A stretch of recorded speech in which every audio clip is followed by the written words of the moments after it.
You fucking divide them along certain lines and do the most controversial ones. Go to race. Go to something where there's also some truth to it as well.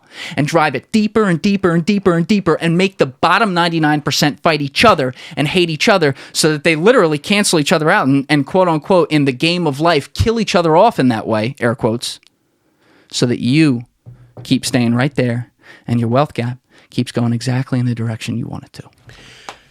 It's because people don't want to accept the fact that they're being played sometimes. People want to have faith. People want to have faith. People want to trust in the government. People want to trust in society. People want to trust the churches. People want to trust everything. And it's just like at a certain point, you kind of have to see it for what it is.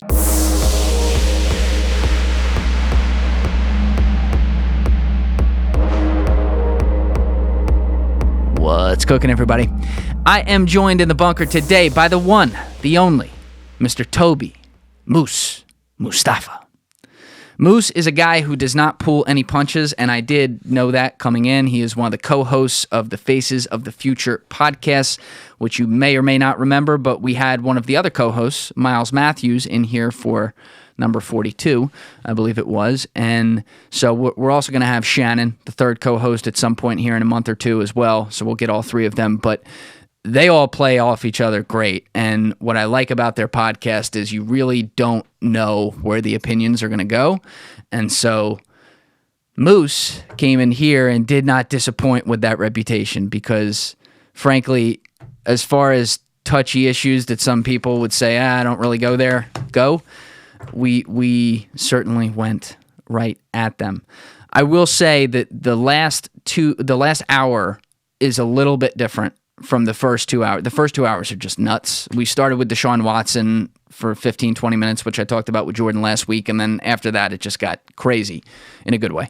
But the last hour, we talked deeply about religion. And so Tobi is a Christian and it studies the Bible, the whole nine, knows his shit inside and out. And he basically laid context for like 25 minutes going deep on the Bible and like the way some people interpret it and how some of that's wrong. Like, I don't want to speak for him, but it was very, very interesting.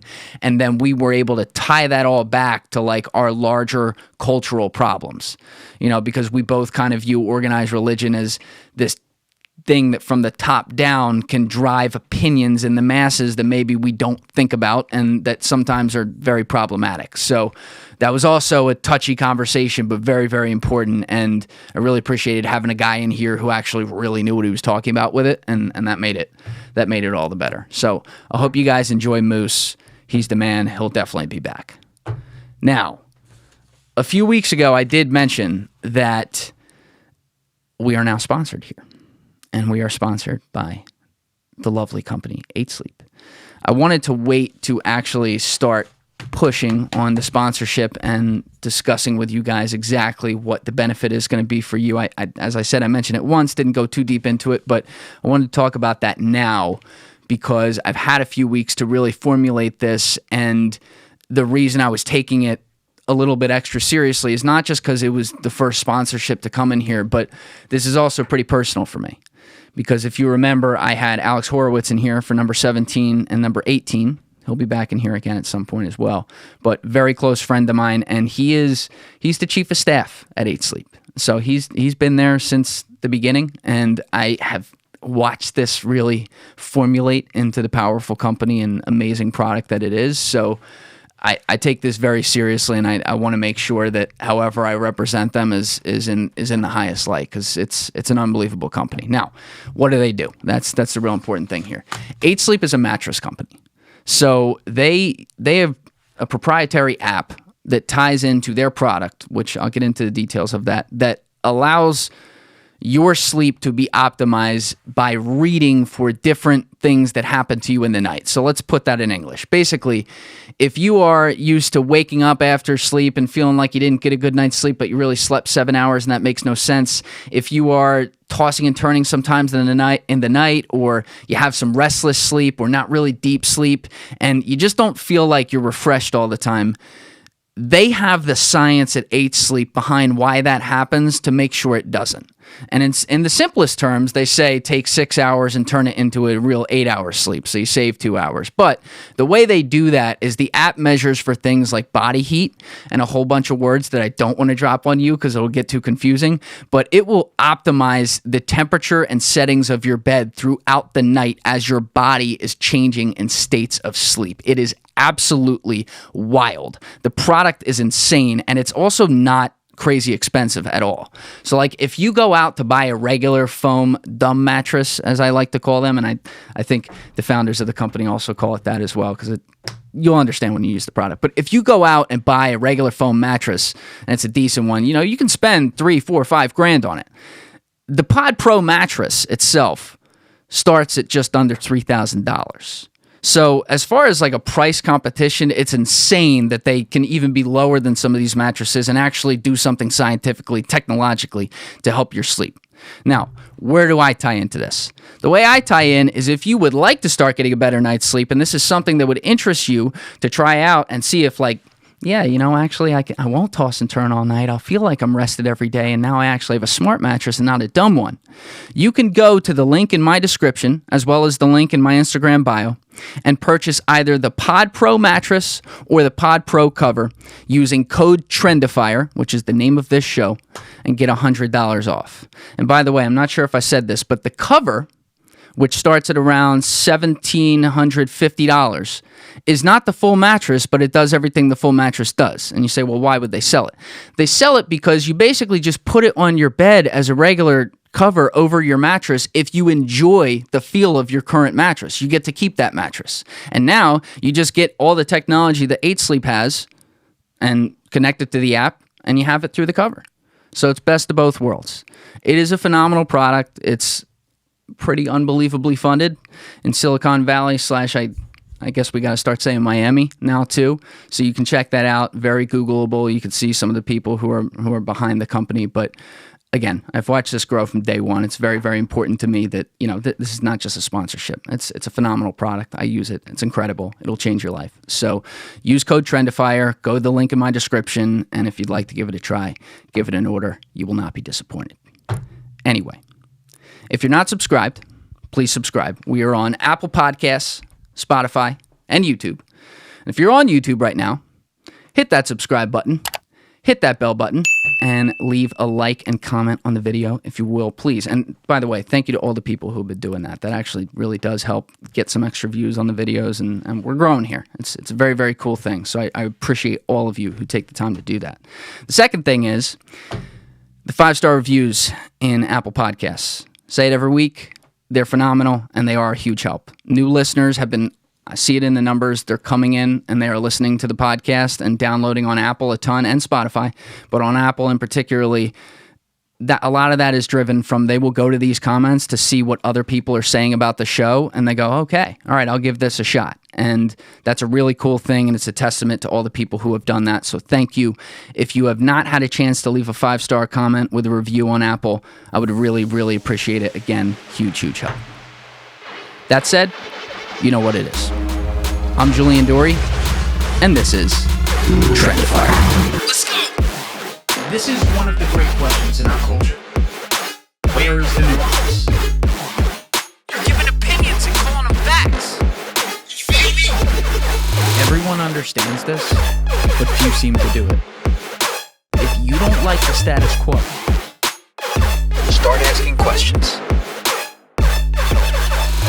You and me were just talking right off cam about Deshaun Watson. Yes, and that whole situation, because you have an interesting take on this, and we have to say this. I just talked about this with my friend Jordan on a podcast, but we're still getting a lot of information here. Yep. It is early. There are things that obviously don't look great, but it gets tough when you see some of these situations and you see some things that are a little bit, shall we say, too good to be coincidental. Yeah. Right? So on your end, the first thing I wanted to ask you about, though, was this point you were talking about. I don't remember exactly how you said it, but you were saying there's a difference between being a predator and like a horn dog or something like that. Yeah. And that's how you view this situation? Yeah. Like, I think that before I give this, I always give this disclaimer on face of the future, and I just give this disclaimer all the time.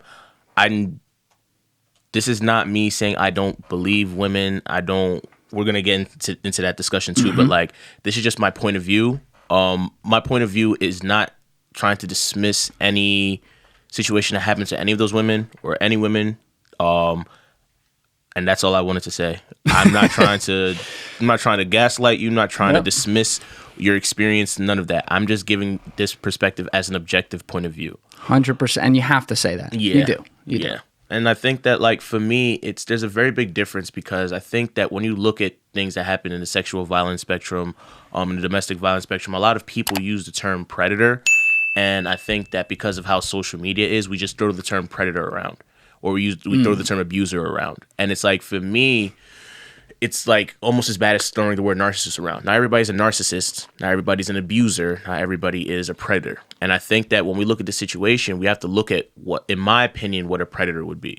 And a predator for me is when you look at this, you're trying to establish some type of dominance over somebody. In this particular spectrum. So and you don't think he's doing that with? I mean, the allegation is, just to be clear, and I'm going to broad brush right here, but it is essentially a bunch of massage therapists that are claiming that he took advantage of them sexually when they were treating him as a client. Yeah, and I don't think so, because for him to do that, that would for me, how I look at it, there would have to be an extreme level of rough play where you actually went out of your way to, force a woman to do something, or a woman felt extremely, extremely uncomfortable, or where there's some level of extreme trauma. And I think that based on the information I was given, the responses from his lawyer, just the stories of all the women that have came out, it kind of really just seems like he's not really a predator. He's a horn dog. Like, he probably got word of mouth that, okay, girl, using a name, for example, it's not a real person's name, Chrissy gives happy endings through someone in the league. Next thing you know, okay, I'm going to call Chrissy, fly her out. Next thing you know, girl one, Tasha, whoever, girls start adding up. But the reality of the situation is there may be some girls that may just not want to do that. You know what I'm saying? Yeah. And sometimes it may be a situation where you would have been like, okay, you thought it was okay, and it wasn't. Or she may have just been a lot more uncomfortable than she let on, but she was getting paid. It may have been, there's a lot of moving parts in this particular situation for me to just say, oh, he's a predator. Okay. So I think a key difference to make right away to separate what we're talking about and other situations would be when you are dealing with a massage therapist, where it's an all word of mouth thing. It's not like they have ads out there going, hey, get a happy ending at this place. Like, obviously, like, that's illegal. But when you're dealing with someone whose job is supposedly this thing, and they spread business below the table by spreading around that, hey, we do that here, there is more of an understanding that, like, oh, certain things are okay. Yeah. Same thing as if, and this would be taking it to another level, but same thing as if you went to a hooker. Yeah, it's supposed to be like, it's obviously illegal, but it's supposed to be okay for you guys to fuck. Exactly. So when Deshaun Watson is going into these places, if I'm understanding you correctly, because it's like that professional side of it, there's a level to which that if he is not literally like putting himself on top of them and telling them while they're saying no, like that in that case, he's not a predator, versus when there's someone who's just walking in thinking they're getting signals from a girl at the bar and they go to the bathroom or they go to a hotel room and it's suddenly like not okay. Yeah. There's more of a, I don't know what the word is, but there's more of a, you shouldn't have expected that going into it. Yeah, it's what you're expecting versus, how do I say this? I want to say it's more so about like your entitlement to the expectation. I guess that I would say, because it's like if you're entitled to say, yeah, I did this, so this is what's gonna happen. Okay, we can have a conversation that maybe you might be a predator. You know what I'm saying? But it's like, if you, let's say, for example, he flies out a massage therapist Sunday night from a football game. Yeah.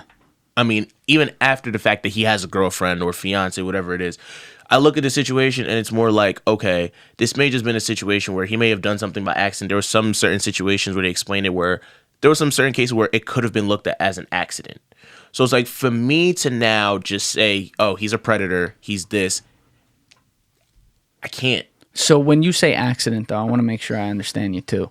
Like, And we can get as graphic as we need to with this, because we're also not talking about like holding someone down and fully raping them or anything, so it doesn't need to like have a line. But are you talking about like it's an accident in the sense that like, oh, you don't do a happy ending, so I didn't know you weren't cool jerking me off? Yeah, or you may have just like brushed your penis on her arm or something like that. Like there are certain things that could have been an accident, and there just could have been some things where she said it was okay, it may not have been okay, and it's like there's a lot of different moving parts to it, because we don't know every single personality of all these women that have done everything. We don't know their background. Yep. We also don't know, to be honest with you, we don't know Deshaun Watson's background with women. We don't. I mean, and in fairness to him, while I would say that there was never like a dossier online, like here's Deshaun Watson's love life, like here's what's going on. You just see like a couple pictures on Instagram. In fairness to him, his entire body of work as a public figure, I guess since like Clemson, he's been A+ across the board. Like he's like the face of the league. He's everything the NFL wants in a player, you know. And now suddenly, boom. Yeah, and for me, it's like, what I was talking about with my guys on our podcast was like, I would love to hear a story about a woman from Clemson. Just because not even to justify the women, but to see Deshaun Watson's character outside of NFL standards. You know what I mean? Because when you're in college, you're young.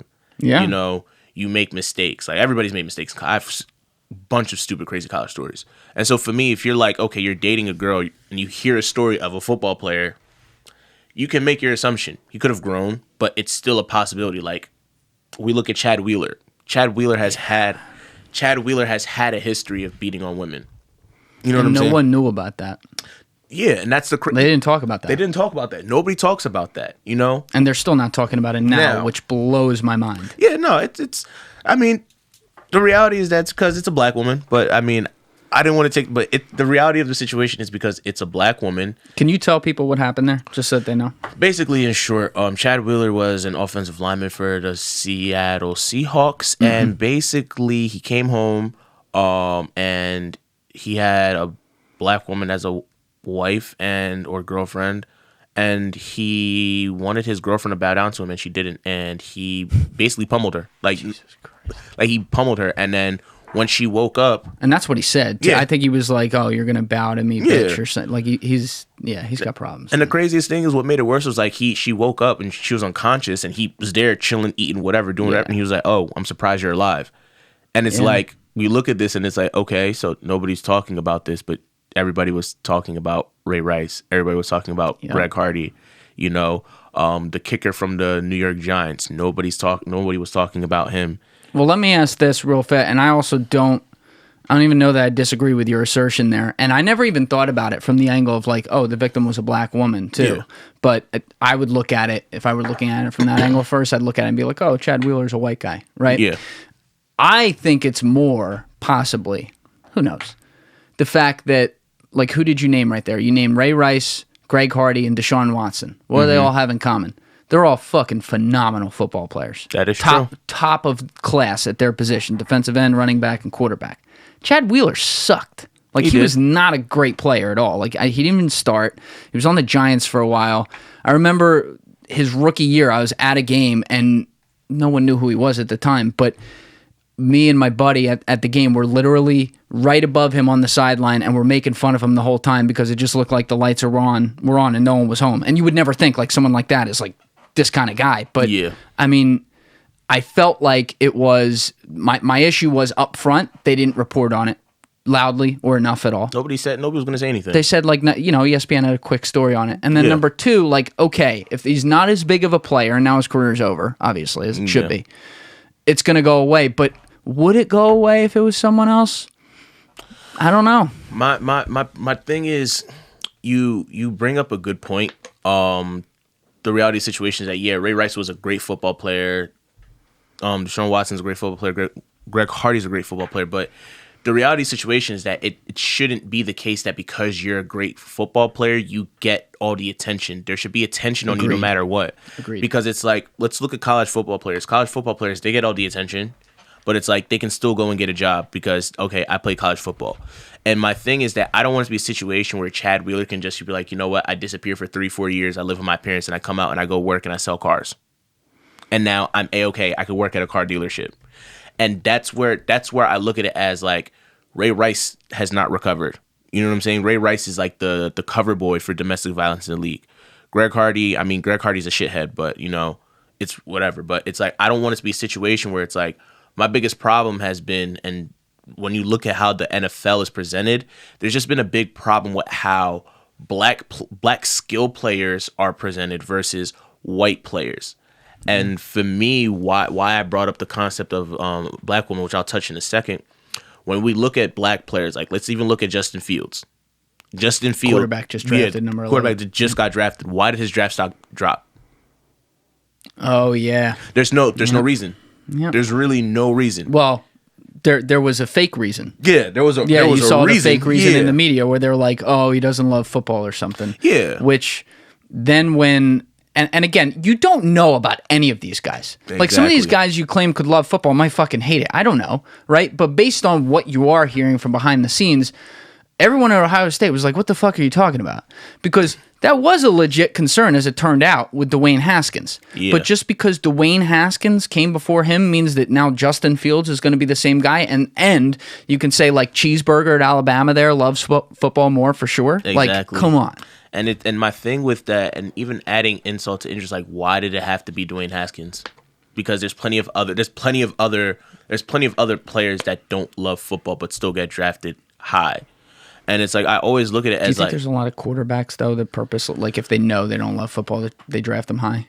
No, I just think it's a situation where it's like if they like you and they think that you have talent, or if like I'll be honest here, like if you're a white quarterback, they're gonna pick you.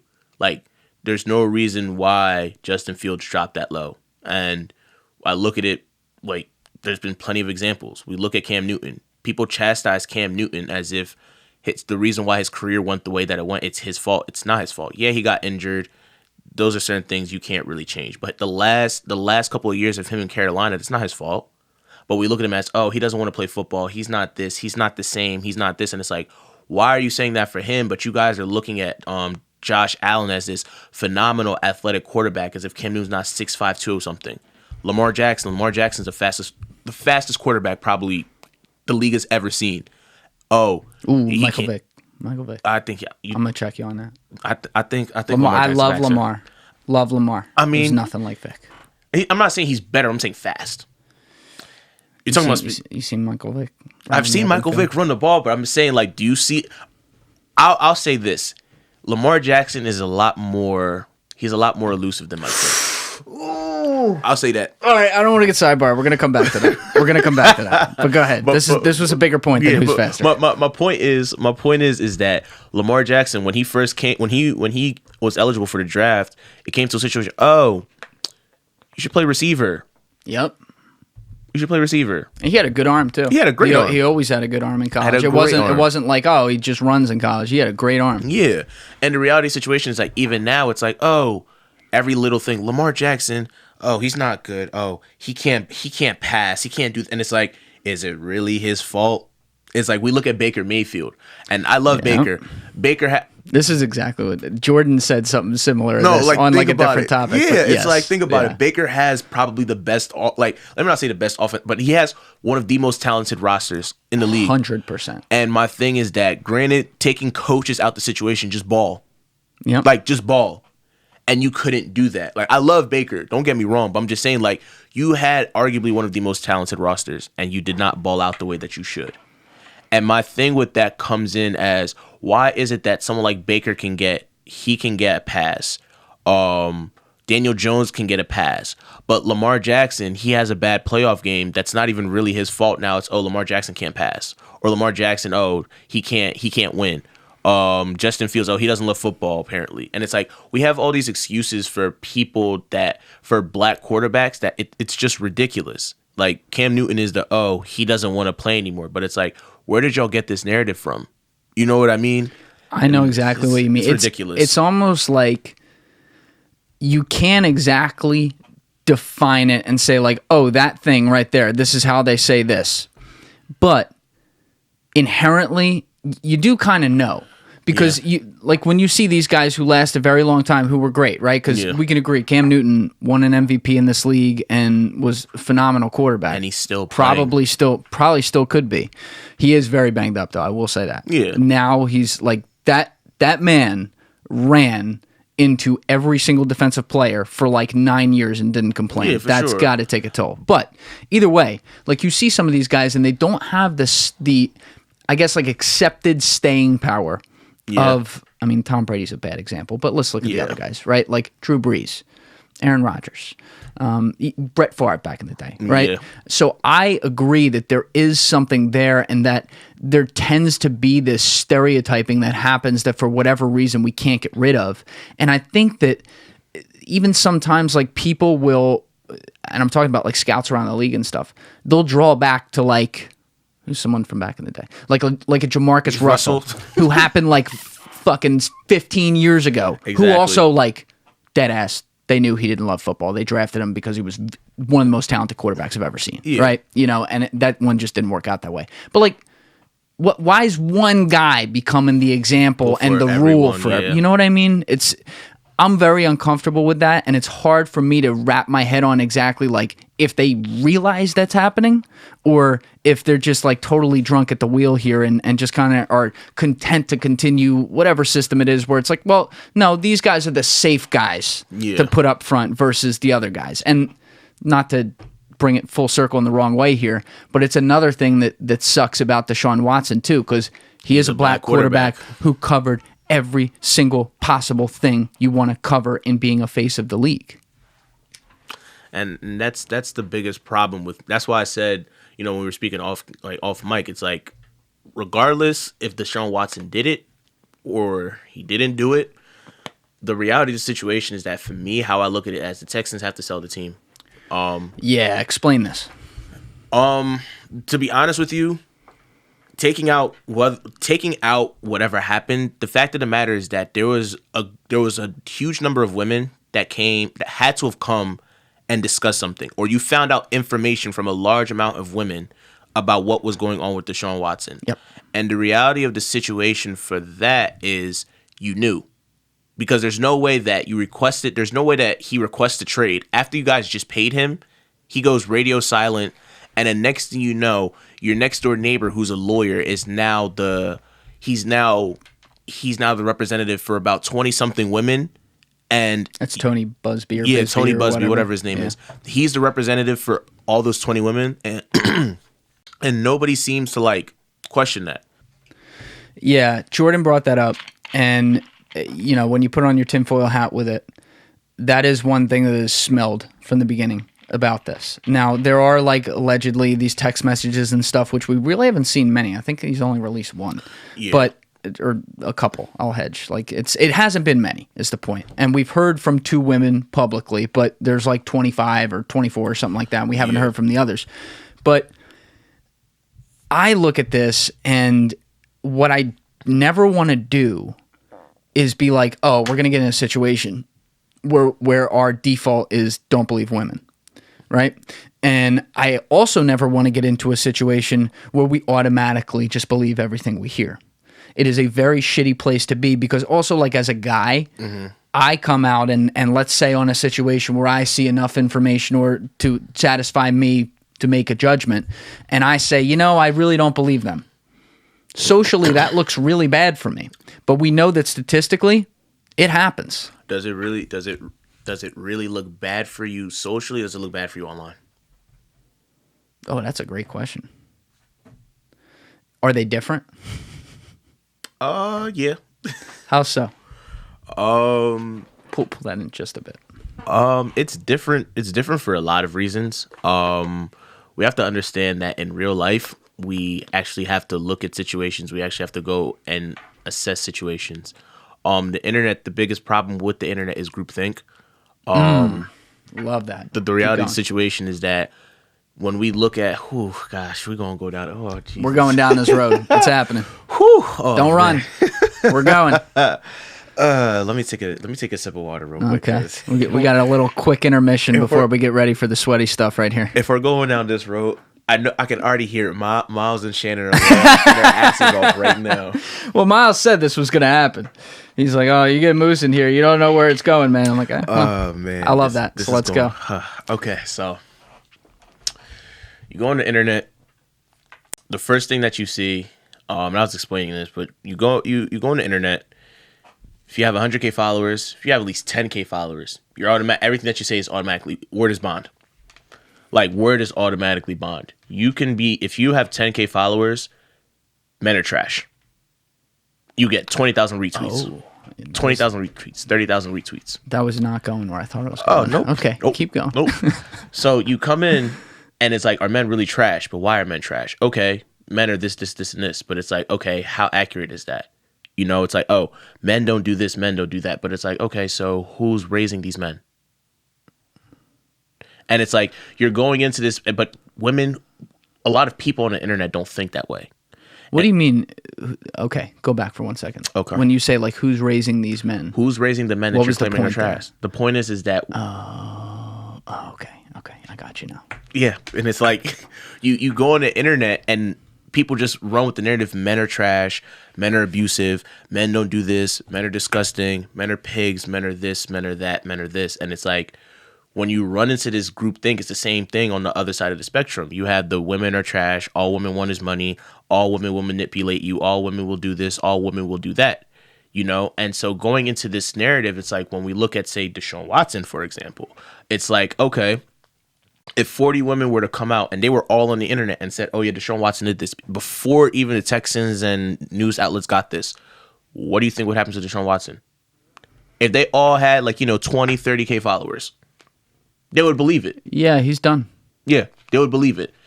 Someone on ESPN would probably pick it up. Somebody on Fox News would probably pick it up, and then it just runs from there with no backing, no facts, anything like that.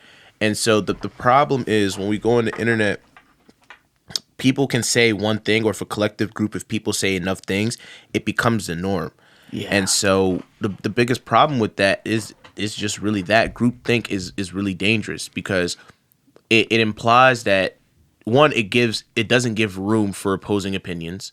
It doesn't give any room for you to actually do research, because everybody on Twitter has a PhD at some random ass school, and everybody seems to miraculously have their PhD in some type of egalitarian study or there's some type a term for that. It's called the blue check mafia. Yeah, blue check mafia. I like that. Blue check. I like yes, that. Yes, I hear you. And it's like, that's the biggest problem, because it's like when you actually really meet with somebody who reads books or discusses things, it becomes a problem. And yeah, that's groupthink in a nutshell.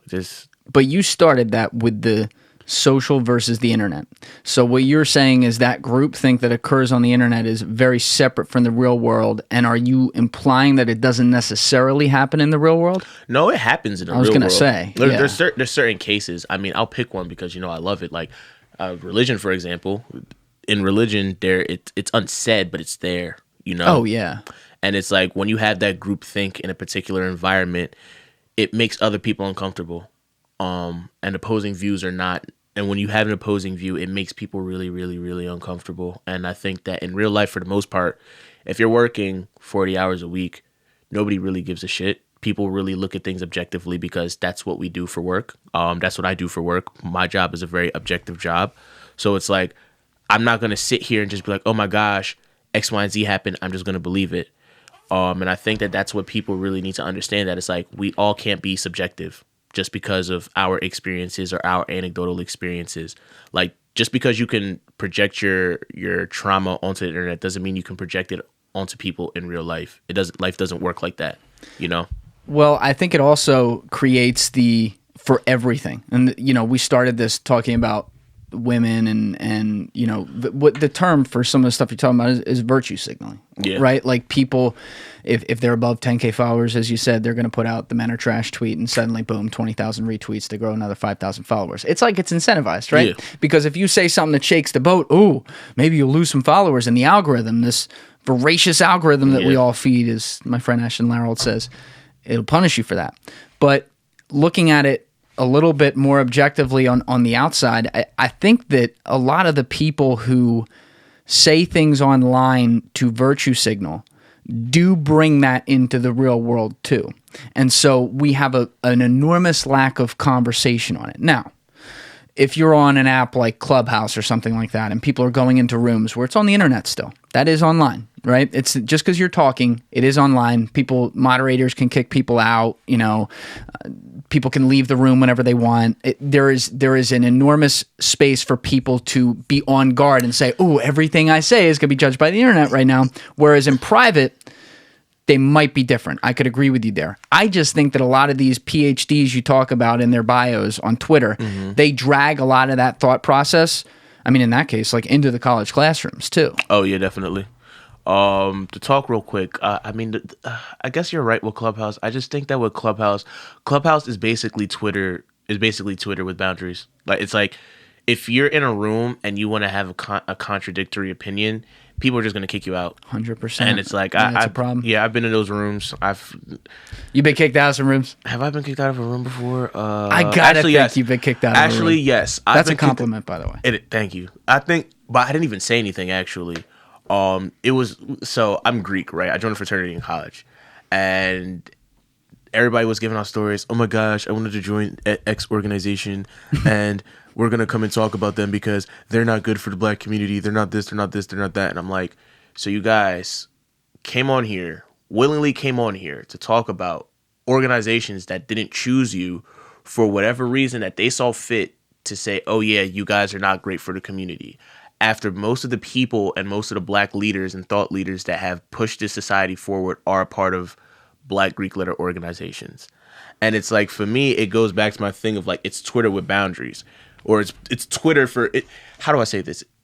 It's like, it's a crazy house for Twitter people. I'll just put it like that. Because it's like, if you don't think the same, it's like, oh, well, you can't be in here. Like, going back to that room, it's like, I'm Greek and I was going to go and talk about it. They literally searched all my social media and found out I was Greek and kicked me out. And I was just like, okay, that's how it happened. Yeah, and I was just like, okay, you guys are childish. Like, I don't. That's the concern. I agree with you. Yeah. And that, what'd you say? Twitter with boundaries? Twitter with boundaries, crazy house for Twitter people. Like, I don't know. It's just, it's irritating because you don't want to be like, and this I'm sorry. If you just pull up a little bit. Yeah, because you're talking about it. Yeah, okay. So my thing is that what irritates me the most about just this in general is just people go on to Twitter, they take in information, and like you said, they run with this information outside, and this creates biggest problems. Like, we have this whole egalitarian or gender war problem going on the internet. Men are trash, women are trash, and it's like everybody's just became the opposite version of themselves. You have the Twitter feminists who believed in commoditized sex. You have the red. They believe in what? Commodity sex, I guess, because sex has become a commodity. I guess that's the best way. Yeah. Sex has become a commodity for feminists. OnlyFans is cool. All these different things are cool. You have the red pill guys who are like, oh hey, I don't think you should talk to women. All women are evil. All women will cheat on you. All women will manipulate you. They will leave you, do all this. And it's like, you guys sound exactly the same. Like, and the reality of the situation is you've taken in so much negative content that you take this out to the real world and you apply this to real life situations. And most of the time, it's not even really shit that goes on in real life. So I just understood that, I think. You're saying, like, it's not necessarily like they're saying the same things. They're saying different things, but they sound the same because their attitude about shit is completely off one end of the spectrum and insane. Yeah, they're both talking. Yes and no. Like, yeah, they both sound insane, but they both equally have a common agenda, which is basically to blame the other person instead of looking into yourself. It's like, hey, men are trash. Okay, so all 3.5 billion men on the earth are trash. Yeah, see, and it's a generalization. Yeah. Generalizations are one of the biggest problems we have. And sometimes I will say something and I'll be like, that's a generalization. Yeah. I like checking that because I want people to be clear when I'm not trying to paint with the broadish brush on everything. Sometimes It makes just a conversation easier to say, hey, these types of people are more likely to think this thing. Fine, but say that. Because it's not all of them. It's not, and we create this. I mean, there's like a war between the genders in that way, where we have to like check. Like, for example, here we got to hedge or not hedge. We have to qualify. things we say before we say them, when all we're trying to do is have a conversation to get to the root of a cause of an issue, right? Exactly. It's not like we're coming up here like, yo, how can we fuck up some women in this podcast and really make everyone think that they all suck? Like, man needs woman, woman needs man, and everything in between. I don't know why people can't just accept the fact that there are like some differences here, like just in what people like or what women like versus what men like. And the fact that, by the way, with men and women, guess what? It's guaranteed in life there are going to be good ones and there are going to be bad ones. It's how the world works. And that's just what it is. And I think it's just the biggest problem is that people have internalized the people that have opposing opinions and internalized the bad people that may not have projected their trauma the best. It's like if a girl has been cheated on multiple times, using this for example, and every single guy she talks to, men are trash, men are this, men are that, her anecdotal experience is proper. You're justified in saying that, but that's not the reality of every single guy. And when you look at situations like that, some guys internalize that, well, okay, you call me trash, you call me this, you call me that, but it's like, you're not really trash, or there may just be things that you need to work on. And it's like a lot of people take that into consideration. It's like, for example, some girl called me a bullet bag on Twitter. I'm a black guy and you call me a bullet bag on Twitter. Like think about that. You know what I mean? And it's like, I'm looking at you and it's... She called you a bullet bag? Yeah. I don't even know what that is. A bullet bag, like, you know. Like you shoot, like a bag you shoot into. Yeah. What was the context there? There's no context. It's because I'm black. Oh my god! It's because I'm a black guy, and it was Christ. It was a black woman that said that too. And it's like, I'm not trying to make it a black man, black woman thing, but it's like when you see how people talk to you, and it's like at first I could have cussed her out, but I'm like, I'm cussing somebody out on Twitter while I'm at work. Yep. And it's like, what is the point of me doing that? Yep. And it's like, this is obviously somebody who has trauma, right? And it's like when they have trauma, what happens with people is that people like to crowd around people who justify or reinforce their trauma. And it's like when that happens, now you have the statistics that everybody loves to throw. Everybody loves to throw out statistics, the statistics that prove their point. And it's like you have the statistics, you have the backing with other people. So it's like now it's like, hey, we're the Twitter feminists. We hate men, right? So now you have a bunch of guys who are like, you have like the Kevin Samuels who are like, hey, no, we're not doing that. Like, y'all women need to check yourselves. Y'all women need to do this. Y'all need to do that. Y'all need to do this. If y'all want men, we hate you guys. And it's like, y'all just have this big ass war and nobody's going to win. And the reality is that we all need families. Like, the reality for me has just always been, you wouldn't be here without your mother and father. I wouldn't be here without my mother and father. We wouldn't be here without a man or a woman. And my thing is that we're so busy trying to find the flaws in one another that we can't find common ground and go and heal and go and sit here, go to therapy, learn to how to take opposing opinions and really just learn about each other. Like, nobody wants to learn. Everybody thinks they know everything because of Twitter, and Twitter doesn't teach you shit. I think it has gotten worse, and this is saying a lot too, because it was bad. I think it has gotten noticeably worse during the COVID pandemic because everyone's got a lot of time. Of course. They got a lot of time to sit at home behind their keyboards and type in uppercase when their voice in real life isn't even speaking in lowercase. Yep. And I empathize with some of it because, you know, when I'll see these comments on some videos I post, right? So if I put up a video on TikTok and it's on a tough issue, I will get people who call me a hero, which, you know, I don't need. Like, okay, you agree with me there. Great. Appreciate it. Let's move on. And then I'll get a lot of people who will be like, yo, fuck you. And they'll come at me hard. And to their surprise, the only type of comment that I will come back on aggressively is when someone tries to say, like, we're reading a script in here or something. Yeah. I will aggressively defend the actual brand of the podcast. That I will do. But if it's about the content itself, I don't come back angry at all. I'll be like, look, I know it's a hard situation. Like, this is what I thought. State your case. Would love to hear it. And so 90% of the people never come back because they just wanted to get it out there and get their feeling off. But probably about 10% of the people do. And they're disarmed because they're like, oh, shit, like we were expecting you to say fuck off. No. It's like they wanted the rise out of you. And so what I empathize with is that people in this country and around the world, but let's just talk about this country for a second. They're very, very pissed off about a lot of things right now. and they have a lot of a right to be and a lot of reasons to be. And there's a lot of places where it's like, is there even hope? You know, is there an American dream anymore? And some people are looking at that. They're seeing this wealth gap that's just continued for 30 years, and it's affected everyone. That what we're doing is we're taking it out on each other to fight each other. Exactly. And what I realize is that these people, that's an insecurity. Yep. And they are taking out their insecurity, and not just on me, on like a lot of people, right? And I'm one of the people they comment on. So I'm like, okay, they're not doing that because they really hate me or they want to hate me. Maybe they do right now, but they don't want to. They're hating the idea of what you are. And they want to get out their opinion to feel like they've been seen. And so all I do, and it's amazing how it actually works sometimes, is I say, all right, you're seen. State it. I'm good. Like we don't have to agree, man. I'm cool with that. You know, this is hard. Like if we're talking about COVID or something like that, these are hard issues. Yeah. These are hard issues. A lot of nuance. And you talked about subjectivity earlier and like anecdotal experience. Yeah. I expect that from people, and I also understand it, and I accept it. And that's the biggest thing. It's like, I don't have a problem. I've never had a problem with people stating their experiences. Like, if, for me, right, like, we talk about racism. When I talk to a white person, I never experienced this before. It's like, okay, I understand that. But it's like, you can't come to me and tell me that not all police are bad when I've been pulled over and a cop puts his hand on his gun and tells me, yo, you need to get out your car. Like, and that's a legitimate. I was going to work and the cop put his hand on his gun. And he's like, yo, like, you need to move your car now. And I'm like, excuse my language, but how the fuck am I supposed to move my car? My you car say whatever you want here. Oh, okay, cool. I was like, how the fuck am I supposed to sit here and move my car? My car battery's dead. And I have no way to get back.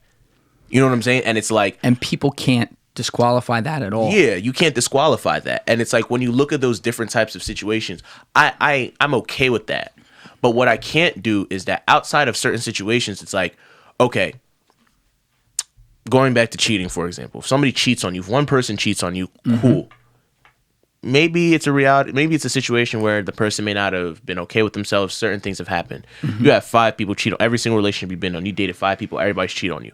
Okay, so now you need to start looking at certain things. Like, yeah, they may have problems, but what are you doing? Man or woman, what are you doing? You know what I'm saying? And like, I don't want to use it as like a race thing either, because sometimes when you have collective opinions, it's like if 3.3 billion men on the earth cheat, and women like all men are cheaters, I'm like, you know what? You might be right. You might be right. But it's like, if a small percentage of people cheat, you know what I'm saying? Or a small percentage of people are doing something, you can't now use those small percentages from like the 5,000 anecdotal experiences you saw on Twitter and use that as law. Can I push back on something here? Because I also agree with your point, but I want to give it the full context so that we can explain it. This is something I do think about a lot.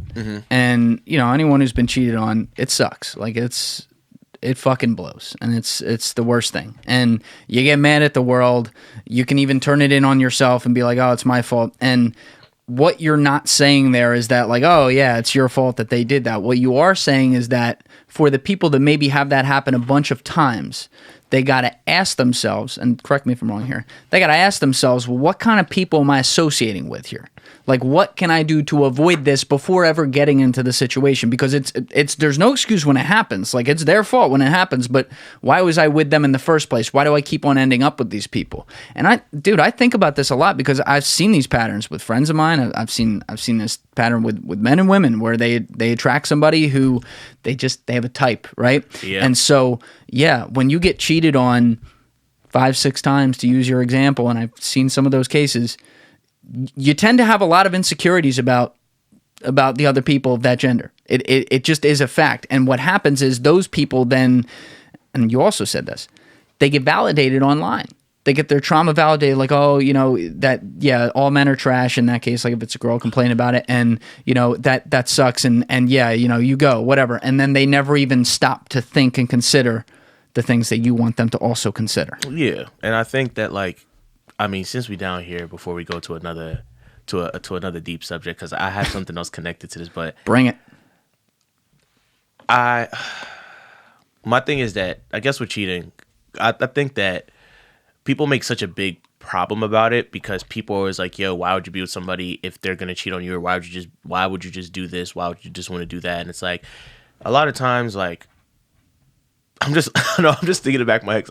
I didn't want this to be like a dating thing, but it is what it is. But like, do it. It's like, statistics, women use statistics about a lot of different things, but people don't actually look at the statistics of the early adolescence and early 20s cheating statistics of men and women. Most people don't understand that women cheat more than men at an earlier age, and then it outpaces itself as people get older. But then it flips. Yeah, it flips. People don't look at those statistics. People ignore those statistics, and it's like going to cheating. It's like my biggest thing is that you can work past cheating, and I think what the biggest problem is, you have to be willing to look into yourself. And it's like, what do you mean work past cheating? Like if your partner cheats on you and you're with that person or whatever, and something, you know, you want to stay with that person, you can work past it and have a new relationship. Most times when cheating happens, or when a lot of traumatic experiences happen or certain things happen, a lot of these things happen because you're missing something. A guy cheats because he's missing something. A girl cheats because she's missing something. And the reality is, it's a lack of communication. And that's the biggest thing, like, I guess, that we've been talking about. It's just a lack of communication and a lack of self-reflection, a lack of self-accountability. Because if we're not self-accountable for ourselves, we're never going to be the best version of ourselves. If we don't continue to start talking to one another and actually have open points of view, we wouldn't be able to self-reflect, nor would we be able to communicate properly. And if we don't communicate properly, none of the other shit happens anyways. You know what I mean? So it's like, that's why I say, like, when I look at people, we talk about cheating, or we talk about these egalitarianist, like, gender war bullshit stuff that we talk all the time. It's like, dude, just talk to somebody. It's like, even to an extent with racism, like, yeah, racism is a terrible thing. But part of the reason why people think this way is because we've been conditioned this way. Like, we've been conditioned to think that, to an extent, women are superior, or they've been projected to be superior than men, and women are kicking men's asses and everything.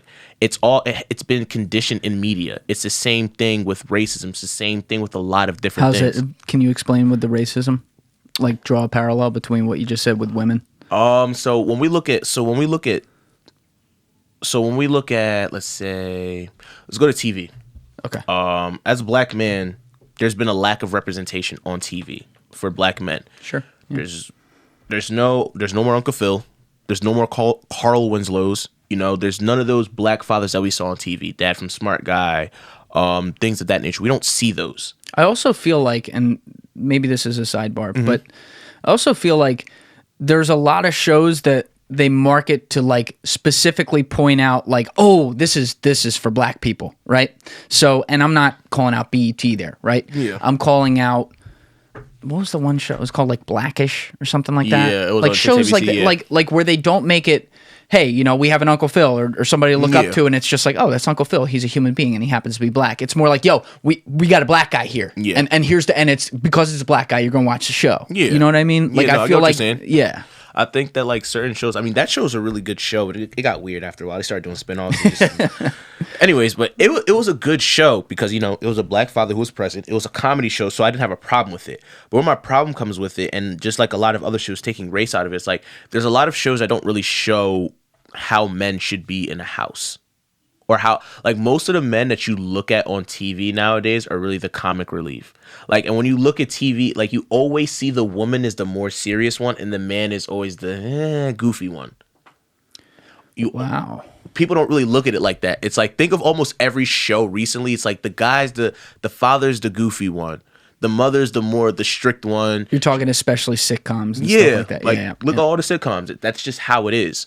And it's like, when you look at that, it affects guys, for example, and it affects how guys look at it. It's like, oh yeah, you just be the comic relief, you know, or, you know, the woman is in charge, happy wife, happy life, and it creates that stigma of, okay, women have to be happy in a household, or she's going to be like this, and men, you don't really have to do anything except for work, or your feelings don't really matter. And for me, it's like, taking that to a direct correlation to how racism is pushed, it's like, when we look at damn, why did my mind just go blank? When we look at certain things of how, like, black people are marketed, like, when we look at TV shows, look at Netflix doesn't, in most cases, Netflix doesn't really have a pilot TV show where they have dark-skinned black women. Most of the shows that we see on TV, most of the black women are light-skinned, you know, and they have this very, very big stigma. I said on our podcast, we should cancel Tyler Perry, because he's projected the stigma of how black people are in society. You have a dark-skinned black man who's the aggressor. He's the wrong one. The light-skinned man comes and saves the woman, this, that, and the third, damsel in distress. Do you think he tried to do that? Yes. You do? Yes. Almost a majority of his movies, TV shows, all have that. Woman is damsel in distress. Woman is a serious one. Fair-skinned father is the good one. The dark-skinned guy is either irresponsible or, he's the aggressor in the movie. A majority of his early works are like that. And it's like when you had that Diary of a Mad Black Woman was like that. Yeah. And it's like when you look at that, it creates this thing where it's like when people grow up and they see that, it's like that's what they assume things are. Like growing up as a guy, it's like, okay, there's no more Carl Winslow's, or it's like, okay, well, my wife, I don't want my wife to be mad, so I just have to sit here and just continue to just make her happy and fuck my feelings. And in the reality, it's like going back to our cheating examples, like that's how cheating happens. Like you're so focused on somebody else, your needs are not met, and then that happens. And you're saying that because this is the example we're shown in pop culture. Yeah. That is then what, when we're growing up and, even when we're young and formative, that's the image that we just subconsciously create of, like you said, like, oh, we got to be the comic relief or something like that. And then other things, they're left blank. Yeah. Do you I'm not saying this to be rude, but like, do you understand why Steve Urkel is so notorious? No. Steve Urkel was probably like the only black nerd that you can think of in the 90s. Like right off the top of your head, when you think of black nerds, you think of Steve Urkel. That's the only one. And I don't have another one for you. And that's the reality situation. It's like the nerd. Like when you look at the image of how certain things are projected, you have a certain image. When we think of football, we think of Tom Brady because of everything that he's done and everything that he's accomplished. When you think of like say boxing, Muhammad Ali, you know what I'm saying? And it's like you have these certain images of people. And so my thing is that when you've pushed this image, especially for us 90s kids, where there's certain things that we've seen growing up, it's like we have this certain mindset. You know what I'm saying? And that's why it's like for me, it's always been super important that like we get fair representation, not just from a race standpoint, from a man and woman standpoint. Because in order for us to have a healthier society, we're gonna need men. We have to. Like men have to find a way. Let me not say find a way. Men have to start getting into the process of being able to express themselves, whether or not people like it or not. Because part of the reason, actually, this is good. Keep going. This is a great view. So, you just unlocked something. Men have to be able to find ways to express themselves. We've been moving into a society now where it's like we're at the point now where we're blaming the lack of sex that men get as the reason why there's a lot of shootouts, or there's been a lot of violence in men. And for us to sit here now and say it's because of sex, that's a problem. Like we can't just and this is why I say we need broad brush. Yeah, it's a broad brush. Like, oh yeah, the incel community is the reason why there's so many shootouts. No, it's not. It's not. Like, don't blame that, because if that's the case, then virgins would be shooting up schools all the time. Because they don't get sex. They don't have any sex. Well, that is the incel community. I mean, most. Yeah. I wouldn't say virgin. If you want to. I don't look at virgins as incels unless they have incel qualities. Like, my thing is with incels is like, the problem with incels is that an incel is an involuntary celibate. Yes. Okay. It's basically people who, in my opinion, they're guys. I'll use this. They're guys that lack self-accountability, and they don't want to change in order to get what they want, which obviously the love of a woman. Yep. And because they don't change, they do say certain things that turn women off or turn people off. And so as a result of that becomes a situation where it's like they're just angry. And my thing is that you can't broad brush the guys that are not accountable to, say, virgins, for example, who may just, once again, going back to, they may not gotten to that point where they've gotten that experience. Maybe it might be some guys who are trying to figure it out, but it's like they're not angry. Like, part of the problem is that a lot of these incels are angry. They are angry people. There's no reason for you to be angry because you're not getting no ass, bro. Like, it's the anger is self-directed.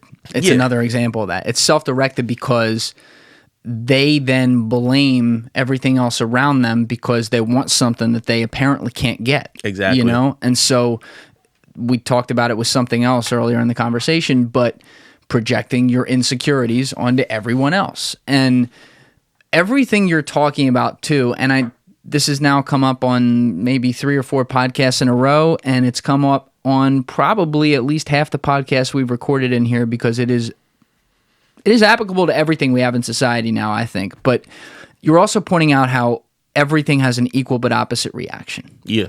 And so that creates that 0 to 100 narrative. So that, like, let's look at the all men are trash movement and like the hardcore feminism movement. Where did that come from? That came from women who were pissed off at like the bad men doing bad things. Yeah. Totally understandable. The answer then is not to then go to the other side and say, because all that happened and because there were these bad men here, you're all like that and fuck you, we're going to take power now. And to be funny, sorry, because I do this all the time, it's the same thing that they do with sex. Oh, men try to control our bodies, so what we're going to do is now we're all going to start having sex with whoever we want and start our OnlyFans and protect our bodies as if that's going to solve everything because, you know, it's not like we're giving men what they want originally anyways. Exactly what but we're they just want. making money off of it. But that's none of my business. I was just being shady. But anyways, continue. No. That's, dude. I'm such an asshole. I could tell you're like sitting over there. No, come on. No, it's not even that. It's just my thing is I hate it because if men were doing the same thing, I would be doing the same thing to guys. It's like 100%. You can't be so mad at a group of people and be like, you know what? Because men said that we can't do this with people, or I can't have sex with this guy, or I can't do this. I'm gonna have sex with whoever I want, and I'm gonna make money off of it. But it's like, okay, I'll just pay you for sex, and you just still gave me sex. At the end of the day, I still be like, there's something about it, and it goes back to like power structure. But you know, you look at men and women, we're all equal, obviously. The one place where there is a different level playing field is biologically, physically. You know, males are built more in a more dominant fashion. It is just science. Like, it's what it is. And so because of that, you have the quote unquote power structure. And it frankly, throughout world history, it did always affect things. And now we're getting to a point where it's starting to not less. And that's where I bring in the point of, okay, the answer is not to flip the paradigm and suddenly have the women say, we're in power and, you know, you're our whatever. But you look at this, and I always think about it from the realm of, okay, even if I go to talk about something like that, I get shut down because it's like, well, what are you trying to say? You hate men? Exactly. Like, yeah, you're a male chauvinist or whatever. I'm like, no. All I'm saying is there's something about the structure there where I always think of it this way, but something about a 3D object that goes into another 3D object that, you know, is, you know what I mean? Like, I know exactly what you're saying. There's something about that just creates this whole like, oh, we got it and they don't, and so then it creates the anger of like, oh, so we don't. You know what? I'm speaking in tongues. No, here, you're not. Because it's funny because I was always thinking about that, where it's like there has to be some type of like. This is probably going. I'm gonna get shit off for saying We're this. going. Let's do it. There has to be some type of psychological effect from consistent and high numerous amounts of penetration. Mm. Like, and I mean this by like women, when you have women up in that position, women are in a vulnerable state. Mm-hmm. So now imagine you being in that vulnerable state with a bunch of different types of guys. Mm-hmm. And when you look at that situation, this is me just freestyling right now, but it's like, if you think about it from that standpoint, it's like you're consistently having guys see you in a vulnerable state or putting you in a vulnerable position, and you know, they just hacking away. And for me, this is not to say like sex isn't cool. You're free to have sex with whoever you want, but it's like they're like, you kind of have to consider like, okay, all these guys are doing this at a certain point. Like, how does that affect you and how you view guys? Not from a standpoint of all guys want sex, but from a standpoint of having a guy being domineering over you or being dominant. You know what I mean? And it's the same thing with guys, where it's like, you know, when you get enough ass, it's like you think that you're that guy, and it's like. It comes down for me, it's like we shouldn't have to think that way. And I think that going back to the incel community, this is why I make fun of incels, because it's like, you guys are mad because you're not getting any ass, but it's like, just work on yourself. Like, go to the fucking gym. Like, just lift, read books, do what you need to do. They don't want to do it. Yeah, they don't want to do it. Yeah. And it's like, you do that and you're upset, but it's like, the simplest of things will get you whatever you want. Just work hard, control what you can control, and just always be self-reflective and always be the best version of yourself. And that's just been my thing, just about life. And that's why it's like, I always looking at the red pillars or the manosphere, and I look at the Twitter the manosphere. The manosphere. What's the manosphere? The red pill community, the incel community, oh god, yeah, they're all over the place. I call it the manosphere, but it's like, I look at it and it's like, they're two sides of the same coin, because it's like, a lot of people don't want to be self-accountable. And it's like, that's why it's like, I always make fun of, like, I'll make fun of the incel people, I'll make fun of the red pillars, I'll make fun of the Twitter feminists, because it's like, none of you have realized that all this shit starts with you. And the moment that you realize that it starts with you and you start doing the self-development, you get what you want. We move into a better society. We move into a society where, we're not just always hypersensitive to political situations, all these different things that are going on. Yeah, that's just really it. I just want people to be better. That's why it's like, I just look at people just like, yo, like, you know how easy it would be if you just shut the fuck up for 6 months, just got off of Twitter, read books, that's read your Bible for a lot of people. Meditate, journal. Like, in 6 months, you'll be a completely different person. And it's self-responsibility there. I don't want to lose that first point, though, that you're talking about, where you're talking about, a woman is in a very vulnerable position during sex, and if they're having sex with a lot of men, that's a lot of different vulnerable positions to be in. I'm kind of restating what you were saying, but not as well as you said it. You're inspiring me to go to some places here that are a little dangerous, but fuck it, I'm gonna do it. I think everything goes here. I told you this. Everything goes. Like, we'll talk about it, but because I can't relate to that, but I can analyze some of it. Yeah, and that's what I want to do, because we're talking about, like, let's not to pick on them, but let's look at, like, hardcore feminists, and then look at the males who follow suit online in that community that you talk about. I know those guys get no ass. I'm sorry.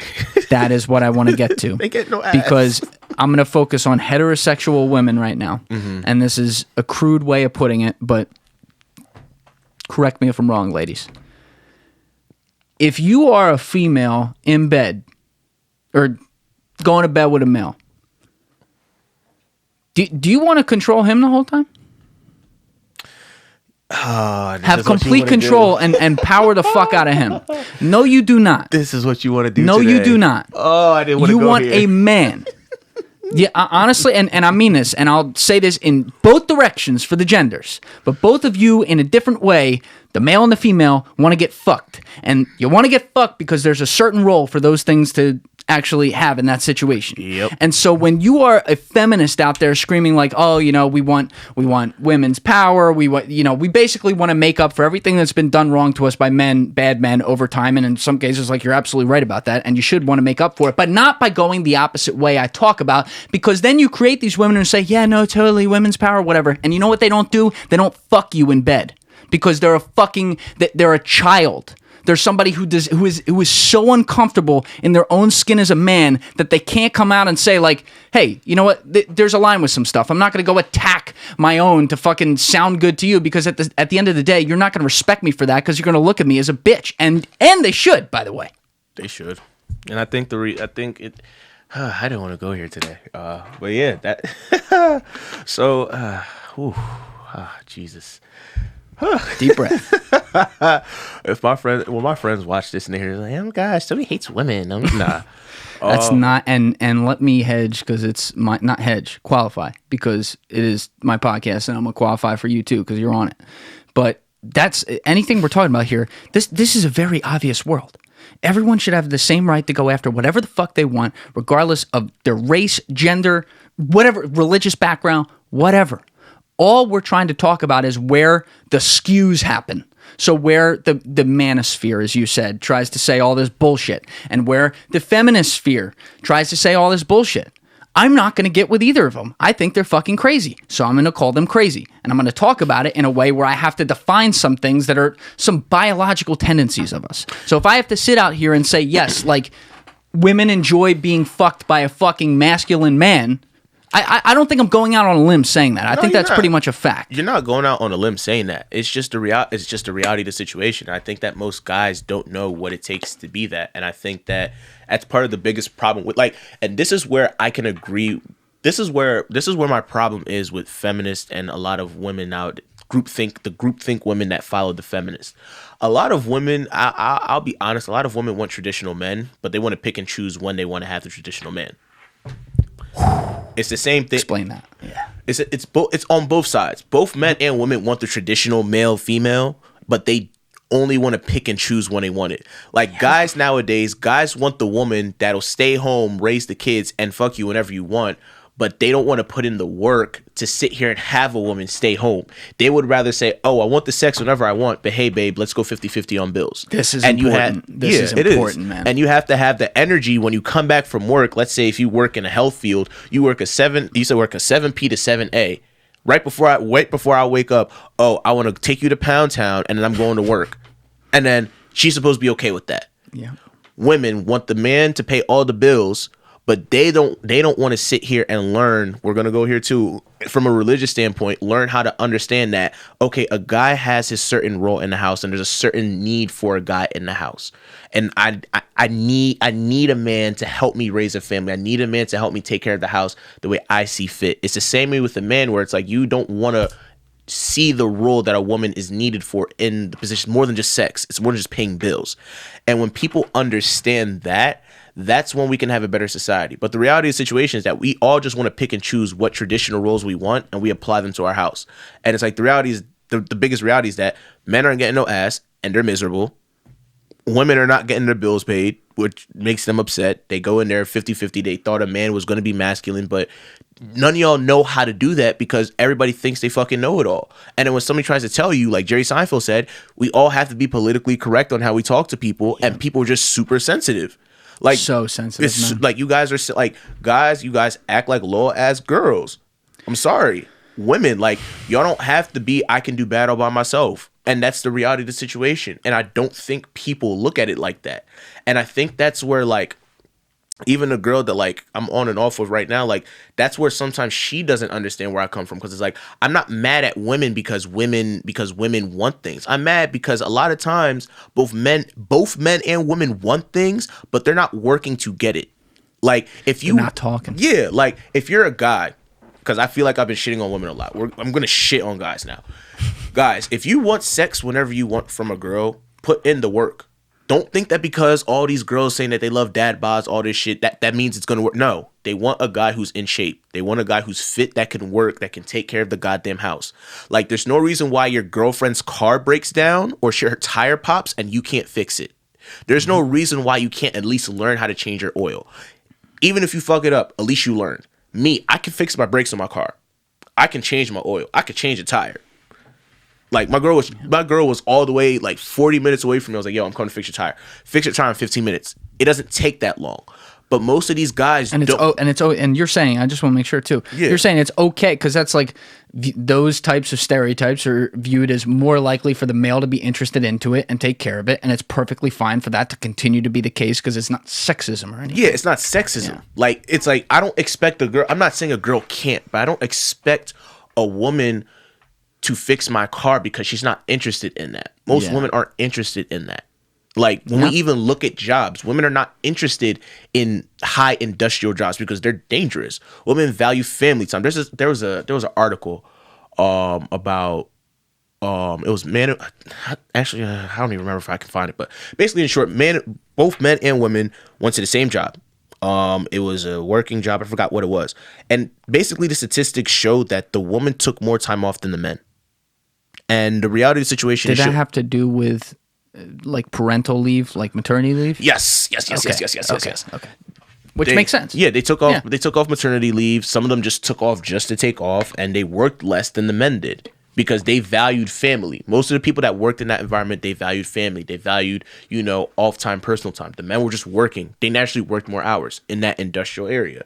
So my thing is that, like, there's certain things where it's like, I'm not going to be mad if I see a girl knowing how to change a car. I'm not going to be mad at that. Like, at the end of the day, it saves you money. Like, I'm not mad at it. But if you're in a situation where, you're dating somebody or you're a guy and your girl can't, like, if your woman can't do that, why can't you go pick up a book and go on YouTube and learn how to change your girlfriend's tire or change a spare tire? Like, there should be certain things that you should just be wanting to do, not even because of a girl, like, as a guy. Like, there's just some things you just need to know. Like, I shouldn't have to call Julian if I'm down the street in Philadelphia or something like that because I can't change my tire. And you should be, and here's the thing. Let's use that same example. Let's say you don't know how to do that. Like, for whatever reason, you never sat around and learned how to do that. As a man or female. So again, it's fine if female does this too. But as a man, you can take out your goddamn phone and go on YouTube real fast and figure that out. Exactly. It is not hard. I had one example with my car. It wasn't a tire. It was some bullshit like under the hood. I don't remember what it was. Maybe it was like fluid or something like that. Yeah. Had never looked at it in my life. Didn't inherently know how to do it. It's like a year ago. Boom. Whipped out YouTube. 5 minutes later, it's done. It's not hard. It's not. It's not hard. And that's the thing. It's like there's certain things you should be able to do, and that's another thing. Like for guys, like I'm gonna be on the guys now because it's like for guys, like what women want, they want you to take initiative, and you need to learn how to take initiative into your own life. You know what I'm saying? It's like I think the best way to put it is like this: if you play video games, if you play COD, you take initiative to find the best weapons. You find initiative to find the best location to be a sniper. So you take the initiative to be the sniper, to be the person that goes in and hunts people down or puts in the Mad Love or whatever the shit's called. Like, you take that initiative. So why not apply that same theory that you do in video games, playing League of Legends, taking initiative to go and fight directly, whatever path you want to take that same initiative into your life. Find your purpose. Find something that makes you money. Find something that makes you happy. And I guarantee you, like, when you do that, it makes life easier for you dealing with women, because when women see that you're doing what you need to do, what women want, they just want to be able to come in and flow and be themselves. And the reality is that this is where I can empathize with feminists, where it's like a lot of feminists never got to be a woman in a relationship, or at least the ones that aren't deranged. Like a lot of them feel like, yo, I have to be the man in a relationship, or I have to do this. Like, I have to do this. It's not fair. And to be fair, too, I wanna be able to have this so that we don't broad brush some things. Yeah. I think there's plenty of women who call themselves like a feminist because they think that's what they're supposed to do. And by the way, maybe they are, but they're not there. They're not like, and when I say there, I mean like extremists, like trying to like take power or whatever the hell you call it, right? Yeah. And they're perfectly fine. But I just want to make sure we have that context. Under that context, they just do it because it's like, yo, I want to support women. Some women just want to support women and just be a woman. But the reality is that because because a lot of men haven't done what they've had to do in the past, it's come to a point where society has made women feel like they have to go and do everything.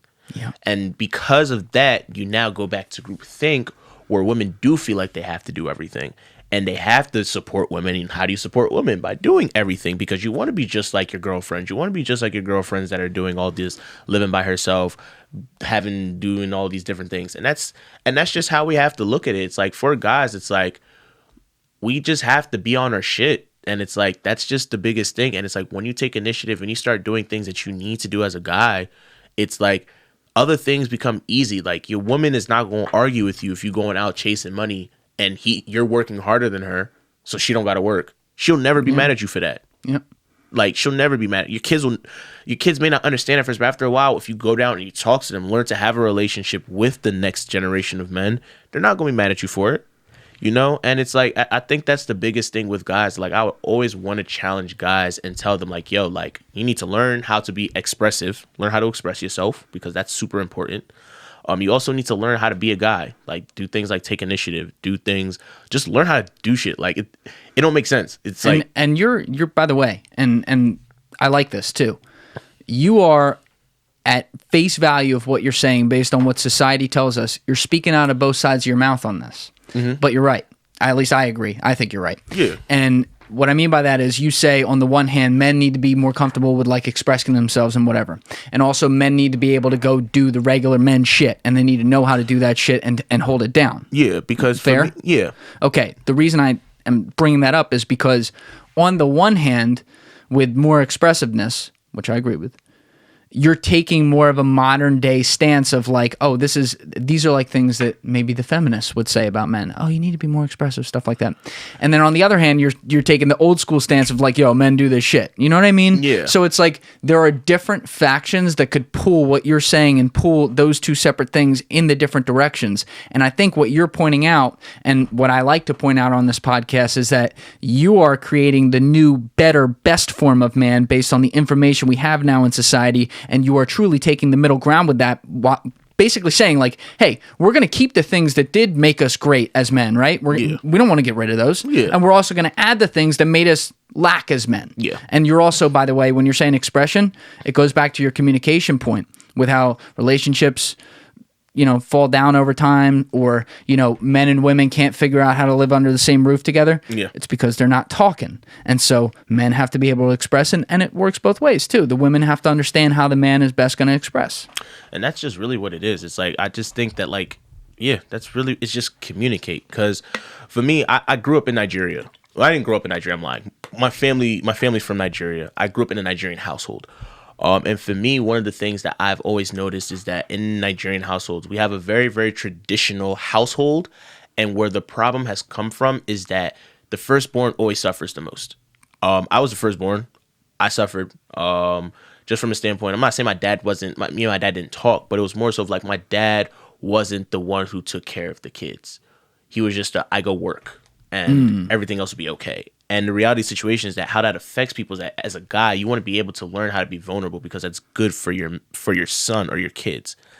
And so for me, looking at it, it becomes a situation for me where it's like, okay, what would I have wanted growing up? I would have wanted my father to connect with me more, and it's not his fault because he didn't know how. Like my dad has had his own situations, my dad is a G, but it's awesome. It's like, I'm gonna tell a story about that in a second, but it's like when you grow up in that type of household where it's like your dad works, he busts his ass and he's not really connecting, not because he doesn't want to, because he doesn't know how.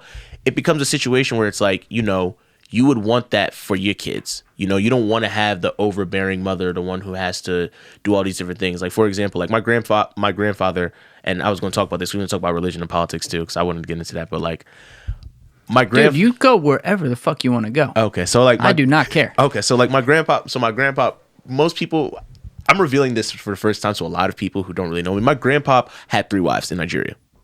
And that's what's that called, polygamy or whatever, and it's normal in Nigeria. Normal. Yeah, it's normal in Nigeria. He also had 3 cribs, so every wife had a crib. And so the thing is, Gramps was balling. Motherfucker was balling. Motherfucker was balling. I'm gonna get ripped for that, but still said it. Let's go. He was balling. No, he was balling, and it's just like what happened was that my grandma was the youngest of the 3 wives, so she had to fight, scream, yell, do all this stuff to get what she wanted.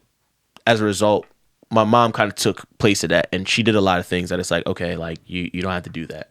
And looking at me is like, because my dad's unexpressive, my mom's the expressive one. It's like now I'm the super expressive one, and it's like sometimes I may not do everything that a man would do. And so for me, when I talk about stuff, you like, filled the blank in. You're saying, yeah, I filled the blank in, and it's like, okay, so it's like, all right, yeah, I'm expressive. I wear my heart on my sleeve sometimes. A lot to my detriment. I didn't know that. I couldn't tell. I couldn't tell at all. Yeah, no, I wear my heart on my sleeve a lot, and it to my detriment a lot. But the reality of the situation is that what I've started to learn as I grew up was that there's other things I needed to learn how to do as a guy, so that's how I could be self-sufficient. Because the last thing that you want, like, it's no offense to women, but like a girl doesn't want to take care of you because women are naturally nurturing people, and she doesn't want to feel like she has to raise another child. Yes. And so, have you seen the recent?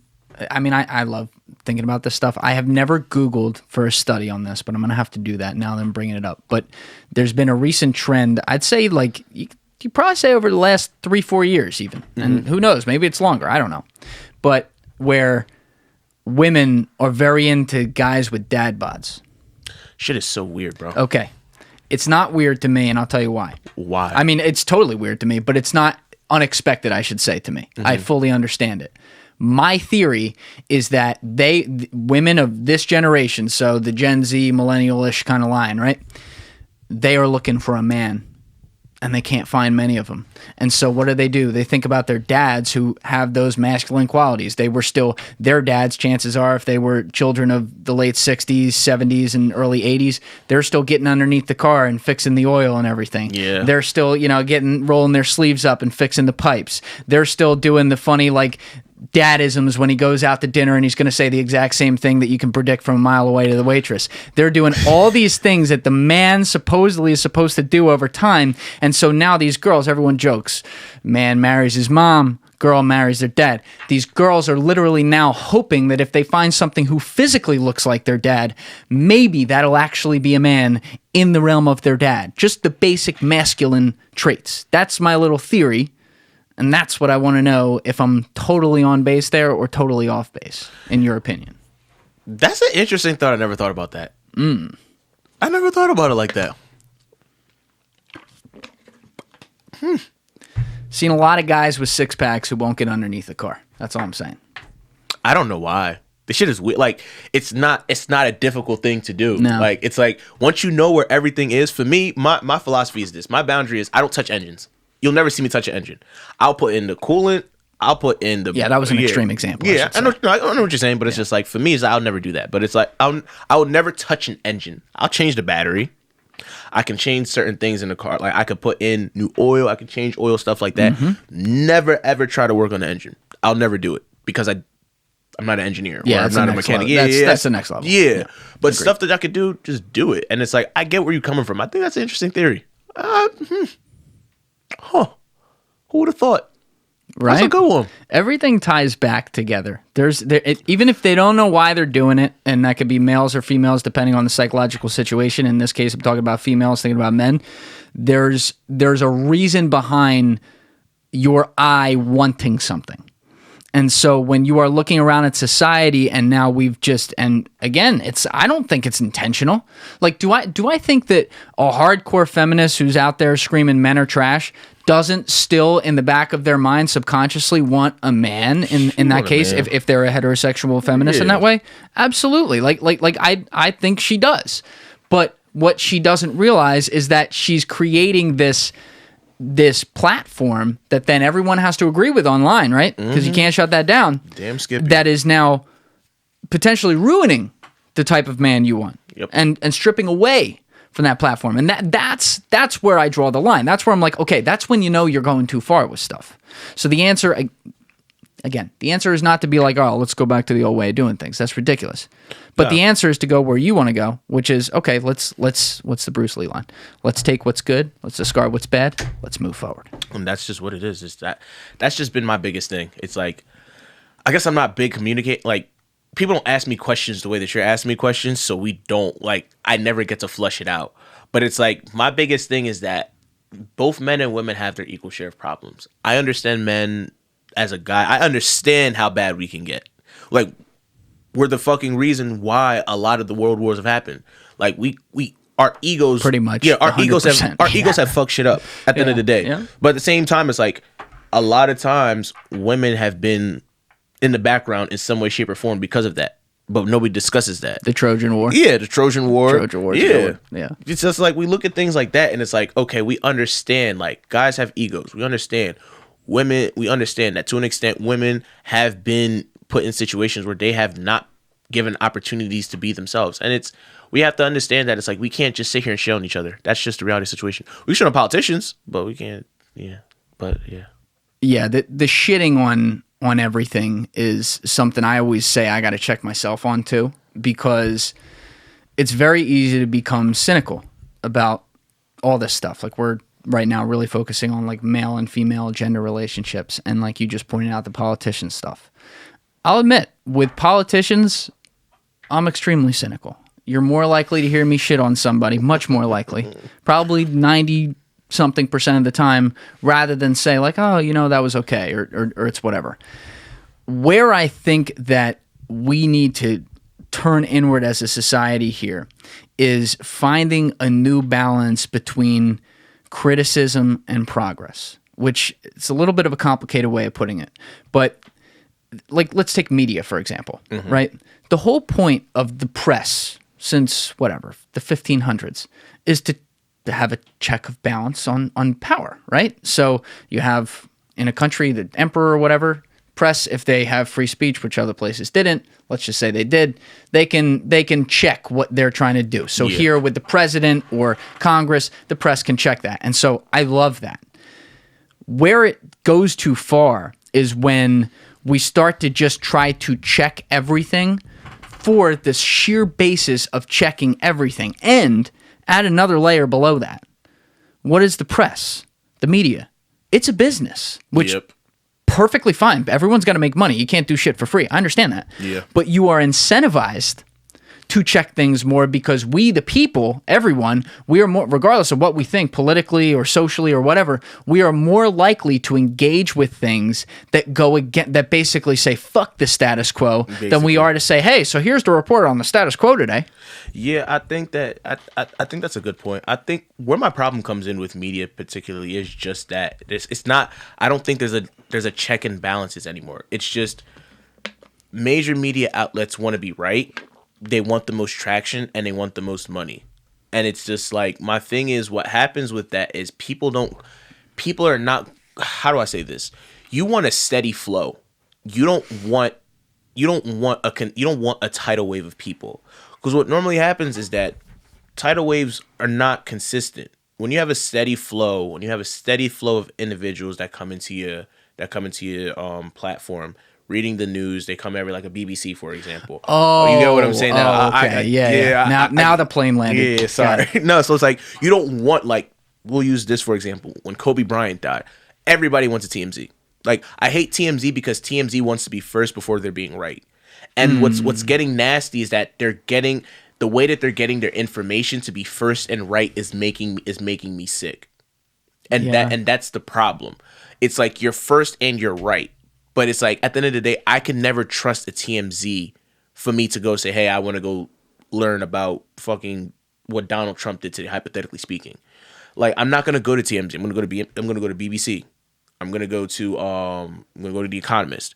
I'm going to go to certain places where I understand that they're reputable. Like, don't you recognize that a lot of people don't go to the effort you're going though right now? Yeah, no, of course, because people don't fucking read. But not even, you know what? I'll even take their side for a minute. Some people, it's like, yeah, legitimately they could, and they're just like sitting there and being lazy. Absolutely. But there's a lot of people, like, you know, they got lives. Like, they're busy putting food on the table or something, and very quickly they read shit and they read headlines because there's a million things coming at them. And so I get that. It doesn't make the problem any better. The problem is a problem.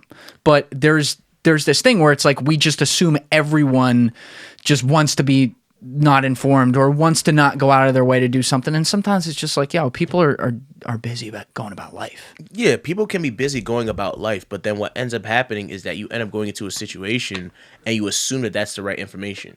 Like, my biggest thing is that if you're gonna just be about going and reading the headlines, choose places that choose the right headlines. Like, fair. For example, you can't. For me being a black man, I can't go to the roots and say that everything that they go on there is pro-black, because it's not. Like, most people don't know the Roots is a super, super small publication, and they say a lot. I know the Root. Yeah, they say a lot of bullshit. Like, and my thing is that I can't go there and be a black man and say, oh yeah, I'm going to listen to this and read what they're saying or read a headline and just assume, like, oh, I misunderstood what you said at first. Okay, yes, I got you now. Yeah, it's like, I'm not just going to go there to read a headline. Like, if I'm going to read about something, I'm going to go to The Economist and read the headline and read the Morning Joe and be like, okay, this is what's going on in the world today. If I'm going to go, maybe I might read CNN, even though they're a little bit more blue, or maybe Fox News, even though they're a little bit more red. And it's like, good for you. I can't do any of that. Yeah, no, like don't get me wrong. I'm not saying I don't go on Fox and CNN all the time. Like, there's places I go to. Sure, like, I read The Economist. You know what I'm saying? I read, like, The Economist is like the only one that I'm like, you know what? I go on there. I go on Politico. I go on these places where it's like they're trusted. I can't go in some random ass place. Like, what makes them trusted? What makes them trusted is that, for me, going to Politico, there's a very good balance of red and blue, and there's a very good balance of how people have their opinions. They have news articles, which is just strictly facts. They have their opinionated columns. Same thing with The Economist. The Economist has news facts that goes in for every country. And then for some things, they have the opinionated columns. They have obviously like the economic facts, stuff like that. I was an economics minor minor in college. So love the business stuff. So for me, it's like, I like the stuff. For me, I like shit that's balanced. Yep. That's the type of person I want to find. be. Yeah, it's hard, but it's like, if you find it, you find it. The Economists have always been balanced for me. You know, I can't, like, I'm not saying CNN's not a good place, but because Fox News is so terrible, it's like, I might as well take CNN. You know what's interesting, and it's funny you bring that up, because I was just thinking about this morning. You know the news app on the iPhone? Yeah. So I guess when I set up an iPhone 8 years ago, whatever it was, I turned on the notifications for that, and I've never turned them off. Yeah. And I can't tell you the last time I actually swiped and clicked an article that came across. Like when something's happening, I go where I go, right? Yeah. I'll go to Twitter and look at what are the biggest sources trending there, start there, then I'll go to Google and work my own. Like, that's just my process. I'm sure some people click the news ones, but I never click them.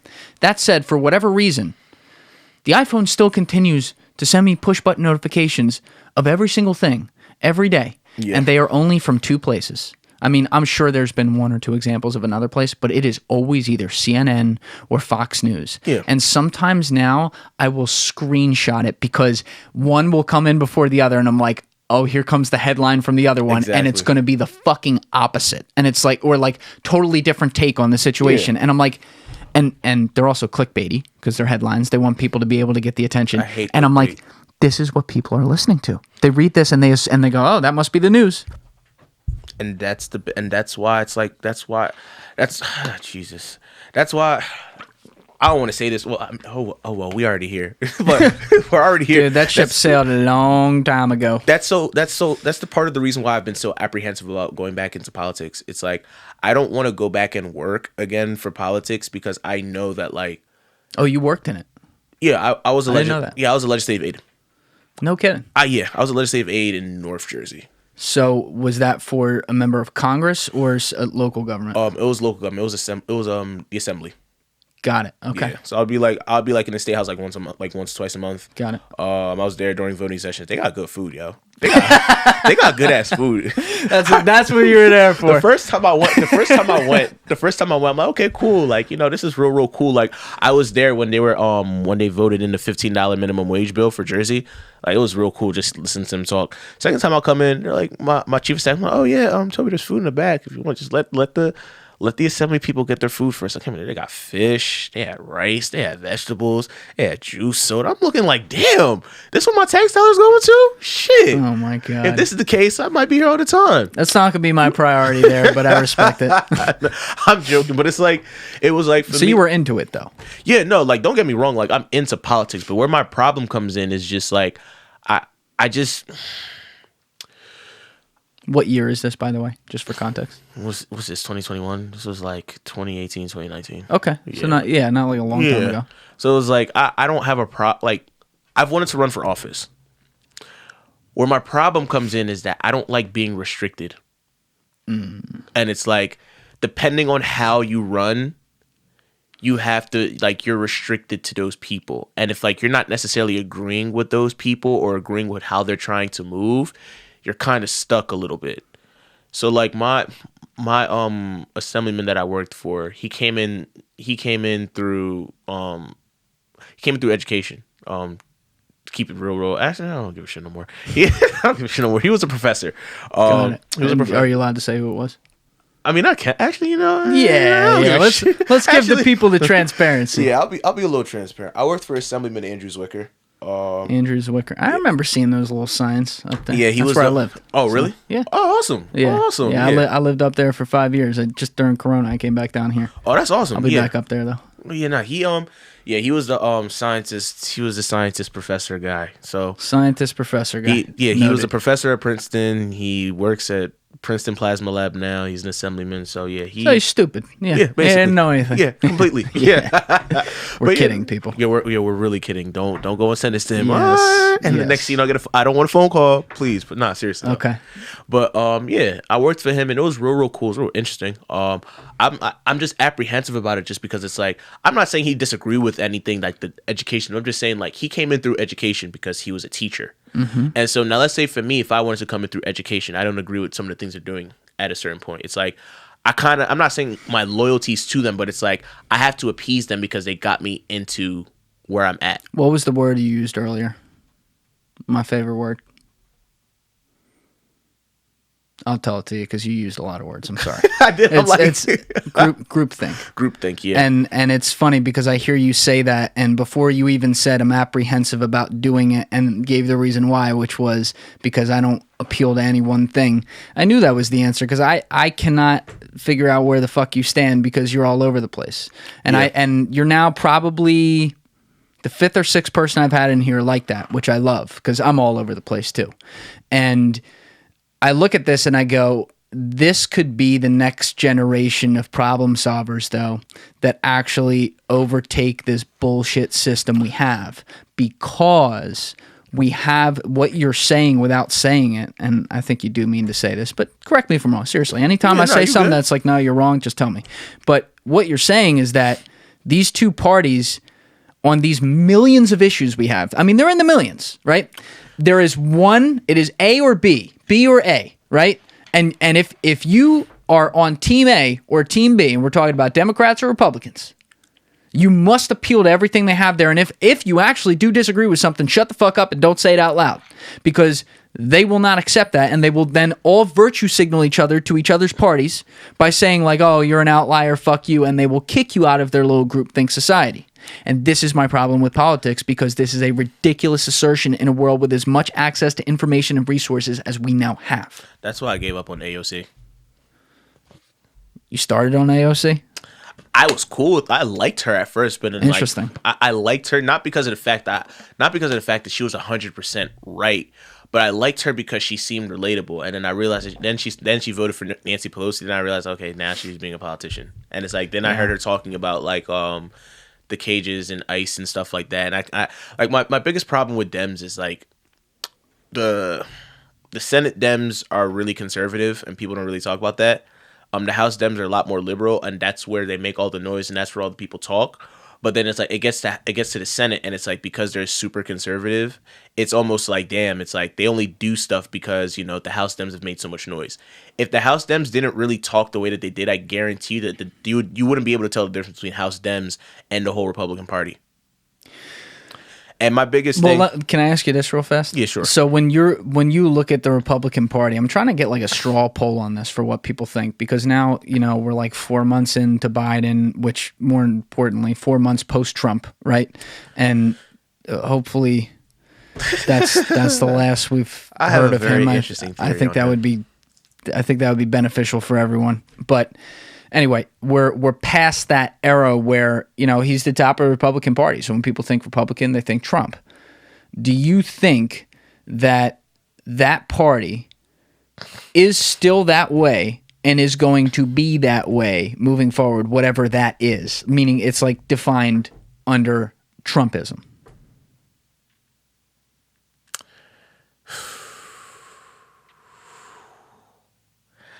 No. But I think that my biggest thing is that Trumpism is basically what most of these people do, but they don't say.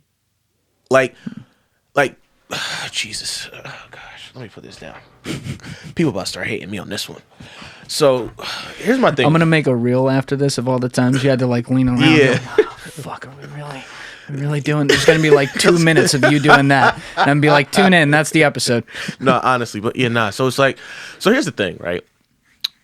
I'm gonna preface this by saying something really wild, and I'm actually glad Donald Trump was in office. Okay. And I'm not saying this because I support a lot of his policies, because a lot of his policies were from when he originally ran for office, when he ran for president, like I think like 2000, like the 1990s. Like he ran independent for 60 seconds. Yeah, but I mean, the policies were still there. You know what I'm saying? Some of them, I guess. I'd have to go back and really look. Most of them were very, very similar. They were adjusted, but most of them were very similar to what he did now.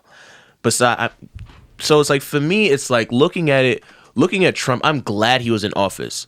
And I say this not because of the fact of like, Not because of the fact of I would want somebody like that in there, because it showed us everybody had to show their ass at that point.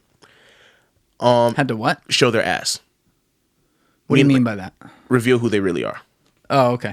So it's like, what I mean by that is like, we look at the Democrats, right? Trump was in office. Trump and the Republican Party for that whole 4 years did whatever the fuck they wanted to do. Do you think? All right, I don't agree. Actually, I disagree with that. Why do you disagree? Because Schumer and Pelosi, and you know what? We saw this for 8 years when Obama was in there with McConnell. It was the same shit from the other side. Schumer and Pelosi tried to stop every goddamn thing Trump did. And then, to their credit, and trust me, I don't like giving the people who've been in fucking Congress and Senate for 40 years any credit whatsoever. No, I got what you're That's saying. a whole separate issue. But to their credit, they took back the House and then eventually even the Senate in the second one. So, worked. I mean, I guess. And what I mean by that, I don't mean that in a sense of like, I'm not saying that like they didn't fight to get what they wanted, but what I mean is that like the Republican Party was a lot more active when Trump and the Republican Party was in office. They did a lot. They made a lot of moves in terms of like, you know, bringing another Supreme Court justice, trying to repeal certain laws, things of that nature. So for me, it became a situation where it was like, I'm not saying this in a sense of they did everything that they wanted to do, but they were moving in a sense of this is what the fuck we're going to do, and you guys are just going to react to it. And for us, it was like one Democrats had the House, and, you know, when Democrats started having power, it became a situation to me, it just kind of looked like they weren't really doing anything. They're just kind of talking. It's like you had the ability to change certain things, but you chose not to. You guys kind of just were like, oh my gosh, we hate Trump, and didn't say anything. And so for me, how I was looking at it, it was more so like put it like this: you're sparring with somebody, and they're punching you, and you're not punching back because you're just saying the same thing and not really paying attention to what's going on. Yeah, and it's like for me, and that's what made me irritated. Where it was like, okay, you guys are in charge of the House at a certain point. You guys were saying you wanted to do all these things, and now nothing's happening. Trump came in, he's like, yeah, I'm changing. I'm gonna fuck with China. Yeah, I'm changing corporate taxes. Yeah, I am going to start building a wall. Things of that nature. And it's like, he just was like, yeah, I'm doing this.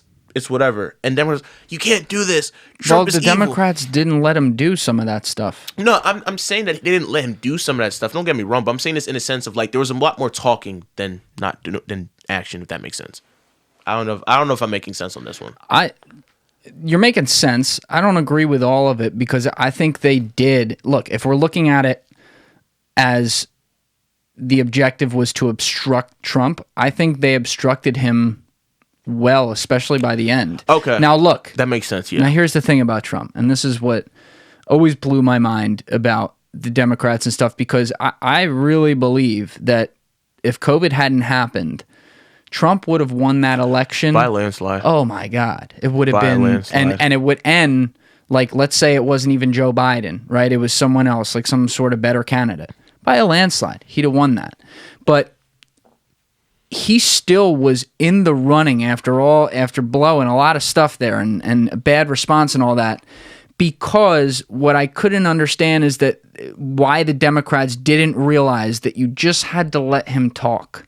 You don't have to just get out there and virtue signal and say, like, this disgusting man. You don't have to get on your goddamn soapbox and say that all the time. That pushes some people right into his arms. When this guy just is given an open mic to keep going, he's going to tell you to suck down a Tide Pod. Like, that's what it's going to happen. Look what he did on January 6th. Yeah. Because he gave him an open mic. And that's where I looked at things. It was just like, you guys are you guys. How do I say this?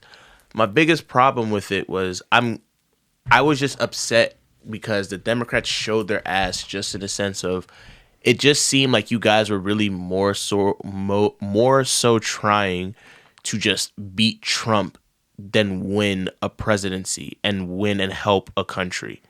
And that was where I guess I was trying to say everybody was showing their ass. Like, the idea for me was just like, I don't like when people are trying to do things just for the prime objective of just beating somebody, especially when it comes to politics. Welcome to politics. Yeah, and it's like, for me, it's like, you don't want that type of thing because now we have Joe Biden. I'm not saying Joe Biden's okay, but it's like my thing is that when it comes to Democrats, I look at them for a societal standpoint. I don't look at them for financial things because they don't make sense. Like Joe Biden's doing a bunch of bullshit right now that I don't agree with. But my thing is, I look at Democrats as when it comes to moving as a society, you guys are the people that talk about society so much.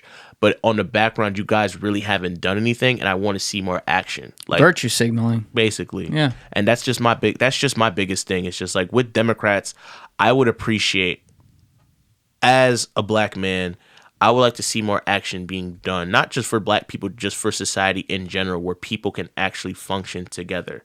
You know, and it's just I feel like I'm rambling right now, but no, this is good. Keep like going. the biggest problem with me is that like I'll use this as an example. Like we look at the Derek Chauvin case. Like the Derek Chauvin case, I'm glad he went to jail, but my biggest thing is that like Democrats for the longest time, when you guys have been in office, Democrats have taken over most of like local office, state office, and a lot of the inner cities and a lot of the major cities. In urban areas. Yeah, in urban areas, yeah.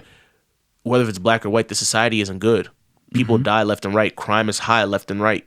And you guys are in charge of the society. Love they brought this up. Yeah, and it's like nobody seems to pay attention to that. It's like we look at Philly. Philly's a shit show right now.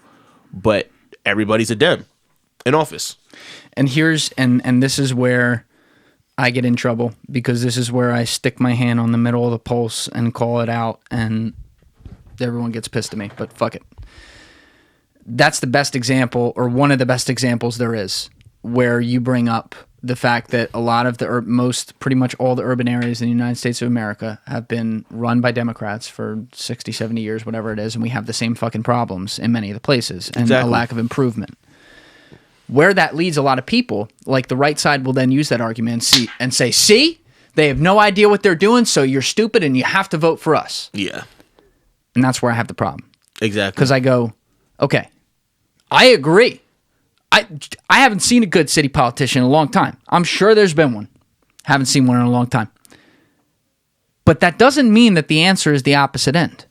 Because this is one thing that my Republican friends get pissed when I say this, but it needs to be said because it is not a compliment of the Democrats, but it just shows a basic human issue here.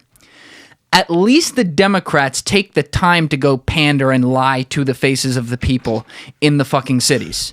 Because that's what they do, and it's disgusting. But the Republicans just fucking sit with their feet up on their desk and wherever the fuck they are with a newspaper open saying, pull yourself up by the bootstraps, you'll figure it out. And you know what's funny? You know what's funny about that? The reason why I laughed is because me and Miles and Shannon had a conversation about this. And I told him, I was like, I'd rather work for somebody that tells me to pull myself up by the bootstraps than work for somebody that tells me that tries to pander to me. Because the idea is that, like, as a constituent, I'm a black man first.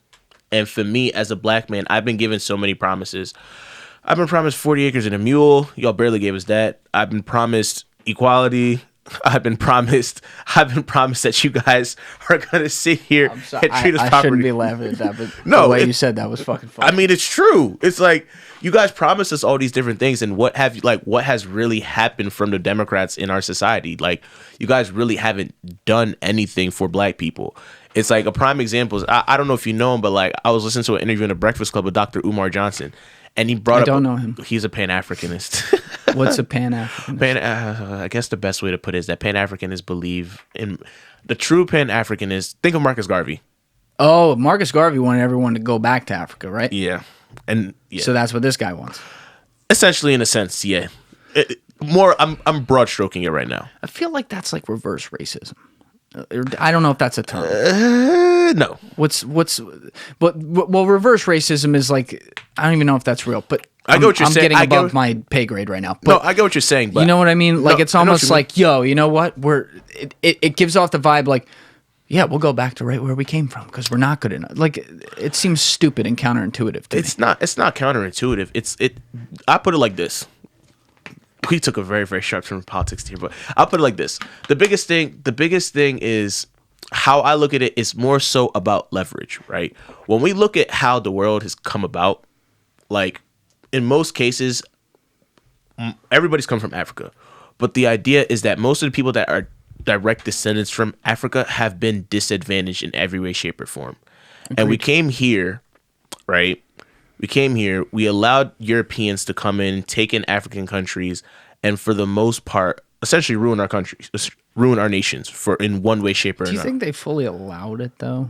I feel like a lot of it was by, and some of it, yes, you're right, manipulation. But a lot of it was by force. Yeah, a lot of it was by force. Like they came, like I mean, when I say came in and like things happen, I mean by like force. But like a lot of the situation happened by force, by money deals. Like even my country, like even Nigeria became Nigeria because of a business deal, not necessarily because whatever. Like we were just profitable. We got sold. And my thing is that. Can you give context there? 'Cause I don't know anything about that. Unilever sold. Unilever was a country. I mean, the company I think that either bought or sold Nigeria. I forgot off the top of my head. Yeah. Wait. Like the people that made like Clorox and shit.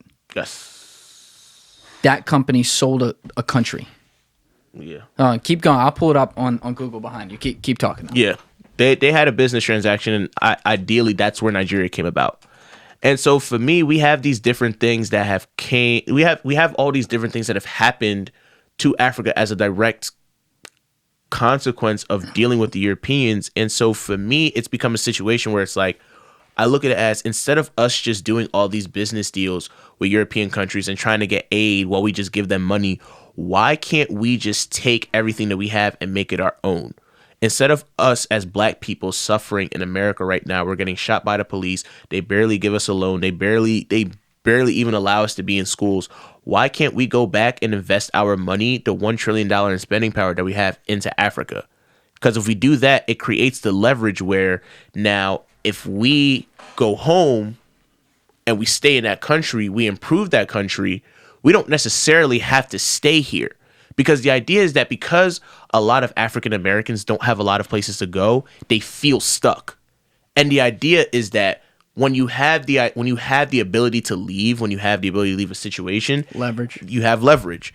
So now, hypothetically speaking, in my hypothetical world, if every black person left and went back to say the Virgin Islands, they went back to Africa, what's going to start happening?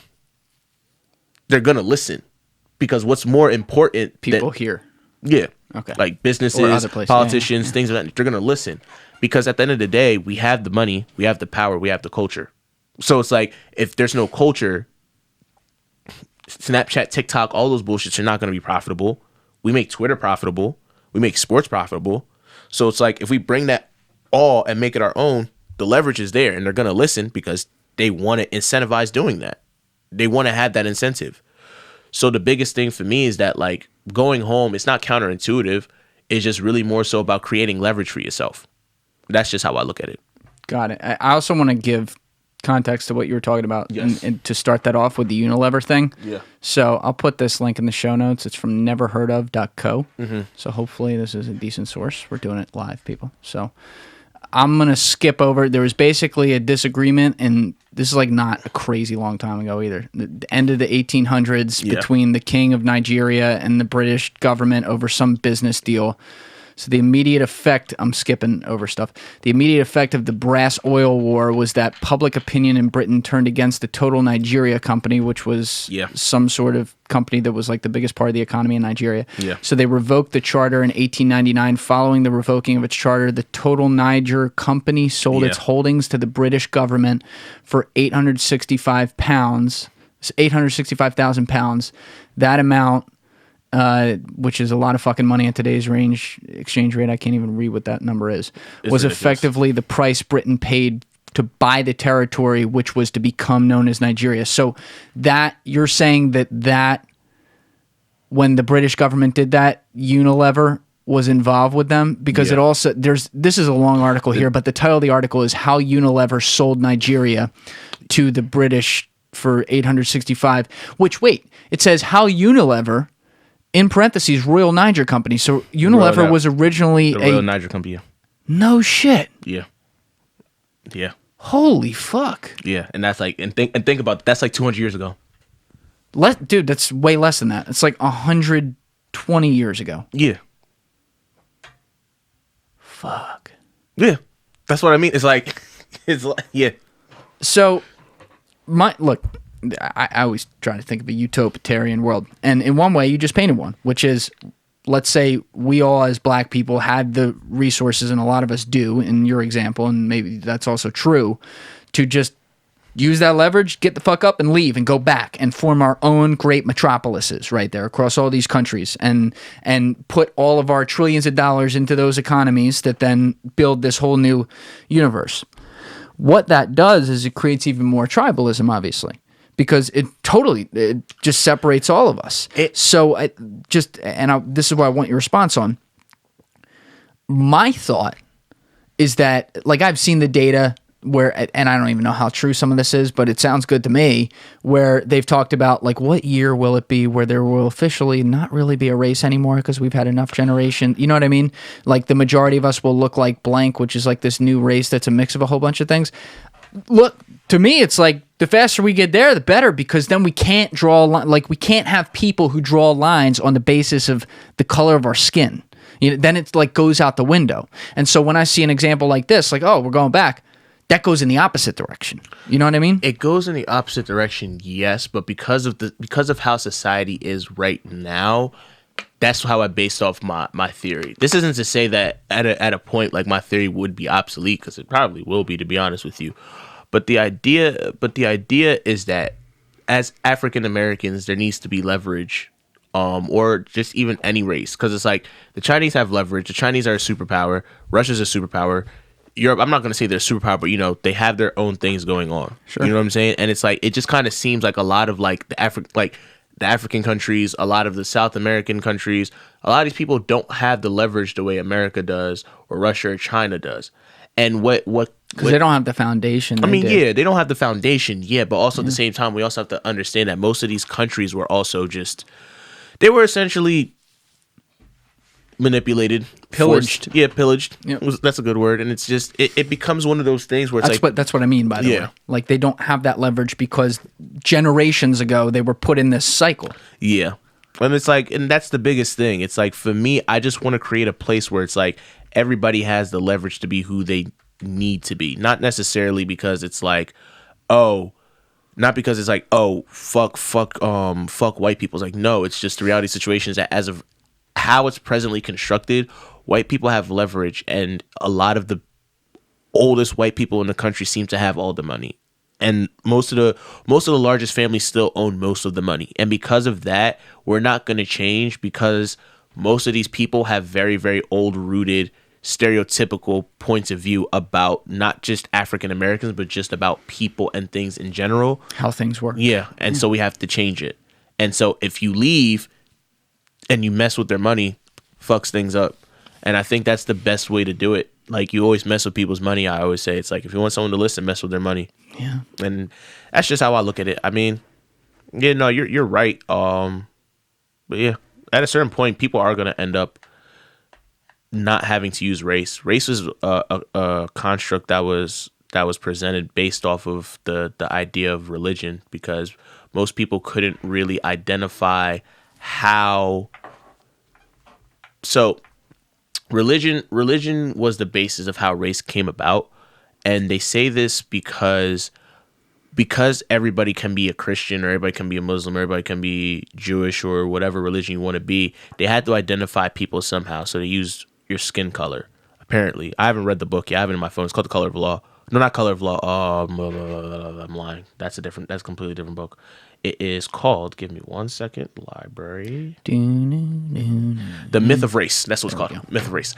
And yeah, that's what they talk about in the book. And I like that title. Yeah. And that's just what it is. It's like, race is a myth. We all know this, because at the end of the day, we all come from Africa. We just separated, evolution, things of that nature. And so, yeah, it's safe to say that religion has caused a lot of people pain, a lot of pain for people. So you were saying that the point was, because people couldn't tell each other apart, couldn't tell what religion they followed, they learned to see the color of your skin and then be able to deduce what religion you were in? Was that it? Yeah, essentially. Okay. I haven't read the book yet. But that's basically what it is. I also watched a lot of Jane Elliott. That was the blue-eyed, brown-eyed experiment woman who was older, who talked about race. I don't know about that. So Jane Elliott is a professor, or she used to be a professor, and she taught race, and she didn't experiment with all her students, with kids, adults, all that, where it's like, oh, if you have blue eyes, you're not allowed to do this. Or if you're blue eyes, you have to get your water last. You have to get your food last. Brown-eyed people, you're allowed to go first. And she was basically teaching race basically through your eye color. And so as a result, like when she was teaching like a college class, like some girl, like she had a freak, she's like, you can't do that, it's not fair. It's like, what do you mean it's not fair? You have blue eyes, it doesn't matter to you. And she's like, she's a professor, she's teaching, she's like, this is exactly what African Americans deal with, or this is what people of different colors deal with. And so like it was really interesting, and that's where I got the book The Myth of Race from. I'm gonna read it this year, but like it's pretty interesting. I've read like a sample of it. It's really, really interesting, and I think everybody should read it because, like I said, I want to check that out. Yeah, definitely. Because, like I said, religion is the biggest. I don't want to say scam, but religion has fucked people up. I think religion has caused a lot of fucking problems in this world, and I am at the point in my life where I think that the bad has outweighed the good, and I think that, and it's sad to say that, and it's not broad brushing every religion, and I'm not picking and choosing certain religions. I'm saying that it has separated us in a way that I now see also race separating us, and this is why I'm happy you turned it this way, because I don't think I've been waiting to have the right context to maybe bring it up in a conversation and go at a big issue that I pay attention to all the time and tie it back all together. Let's do it. And yeah, I think this is the time to do it. Let's do it. You heard me whisper earlier about the wealth gap. Uh-huh. And it's by the way, applicable all over the world. Of course. We just have it kind of on steroids here. Yep. And I see a lot of issues with how we stereotype race in this country. And you're going, you just said wealth gap. Why are you going to race? You're going to see.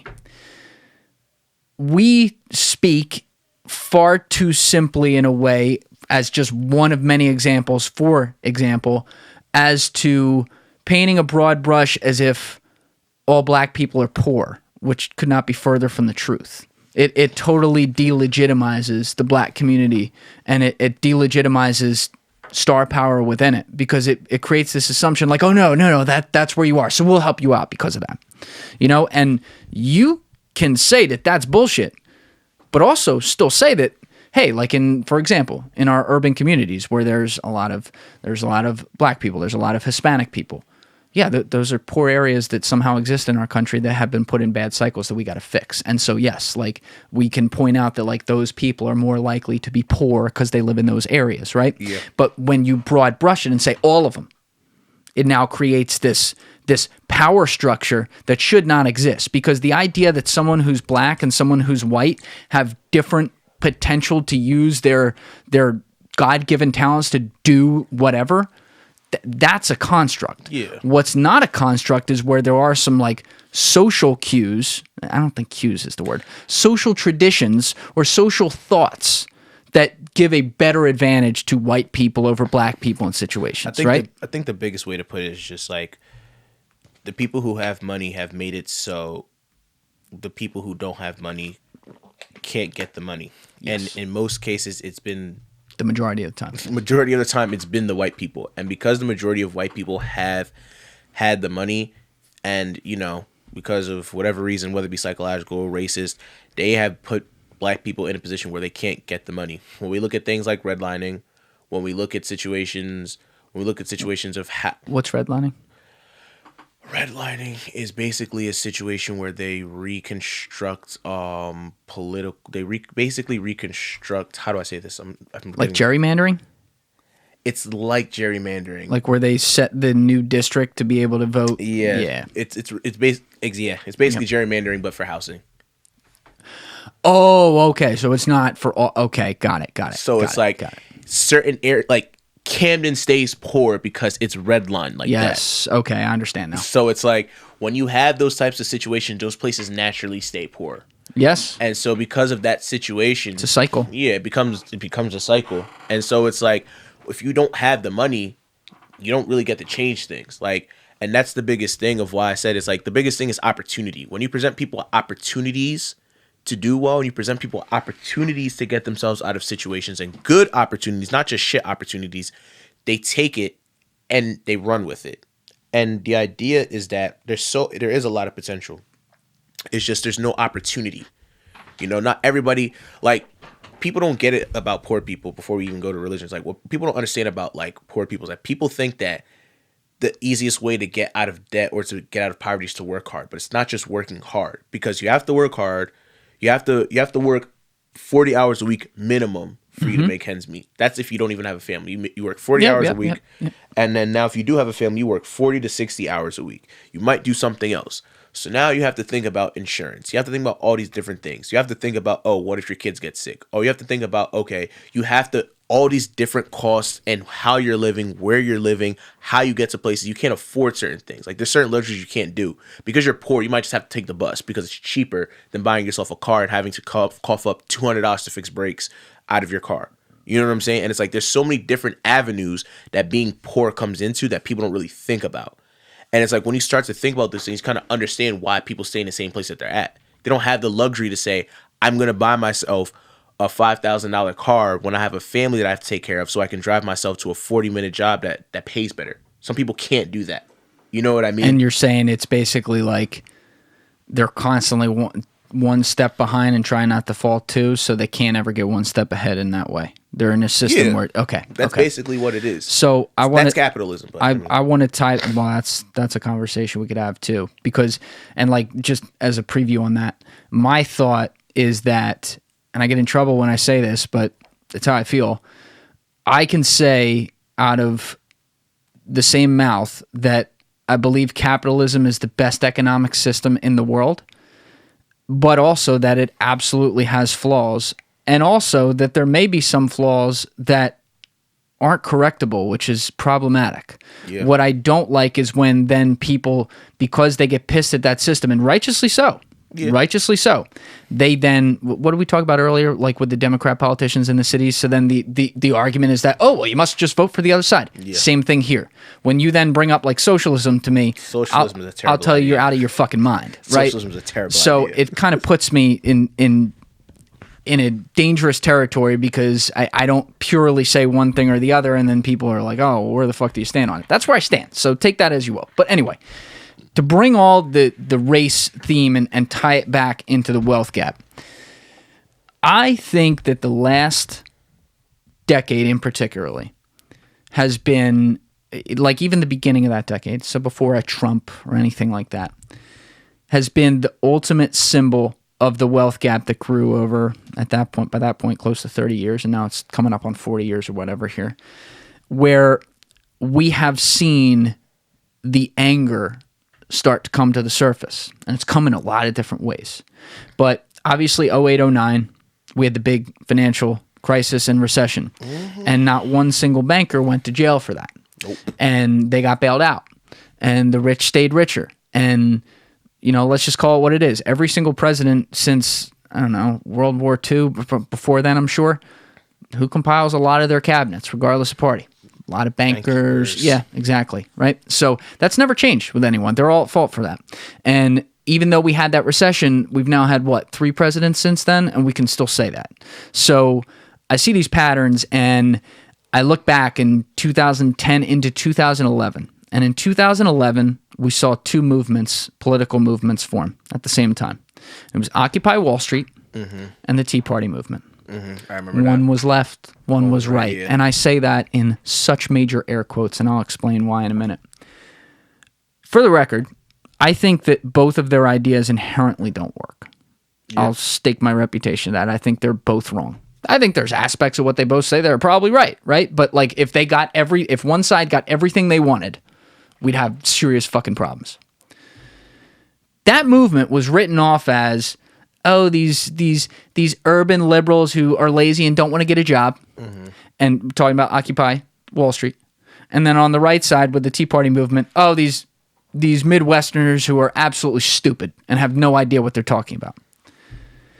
Even though their solutions were radically different, They didn't realize that they were the same people, and they let the media tell them otherwise because they had the same exact problems. Maybe different environments, but the same problems. They saw a world where things were getting automated. They saw a world where they had been left behind and hadn't been acknowledged by any government, let alone Washington, D.C., in decades.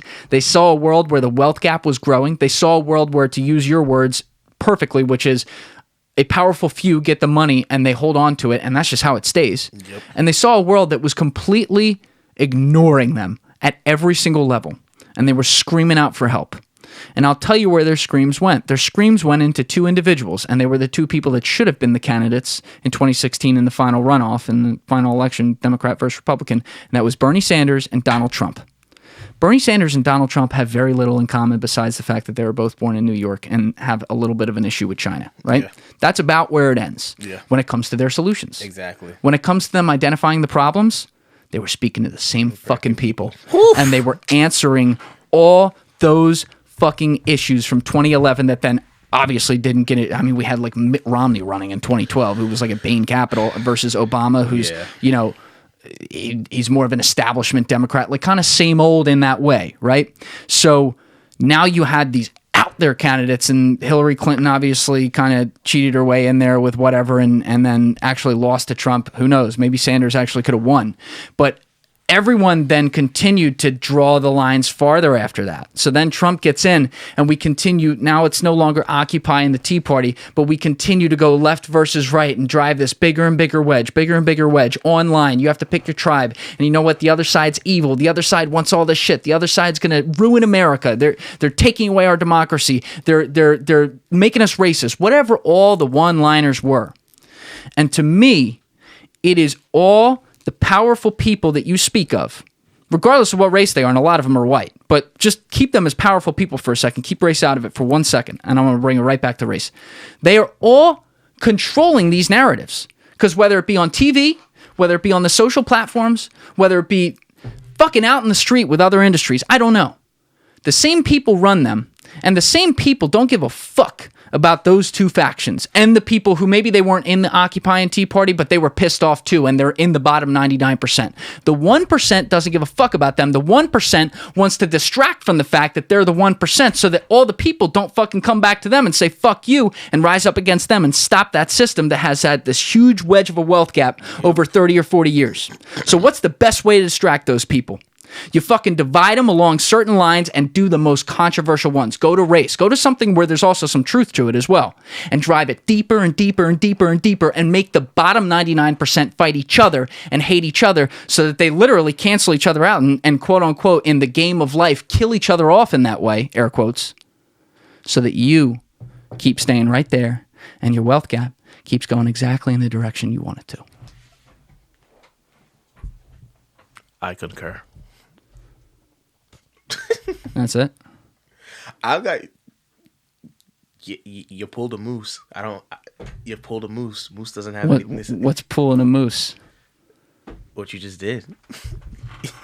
I mean, I just don't see why people can't see that. Because people choose. It's because people don't want to accept the fact that they're being played. Sometimes people want to have faith. People want to have faith. People want to trust in the government. People want to trust in society. People want to trust the churches. People want to trust everything. And it's just like, at a certain point, you kind of have to see it for what it is. And it's like, it's unfortunate, but it's like, not everybody's a good person, and not everybody wants to play the role of, helping people. It's why it's like, for me, because I wanted to talk about religion, because like that's always important to me. But it's just always been like, the biggest thing about religion for me is just like. Are you religious, by the way? Yeah. Okay. Yeah. I'm a Christian. I believe in God.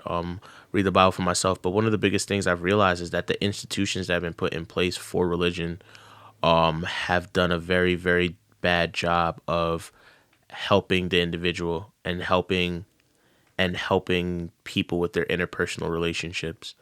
For me, it's just always been a situation where it's like, the church, I'll be honest, like this is something that me and my girl always debate over. Is like someone like Pastor Mike Todd, who Lewis Holmes.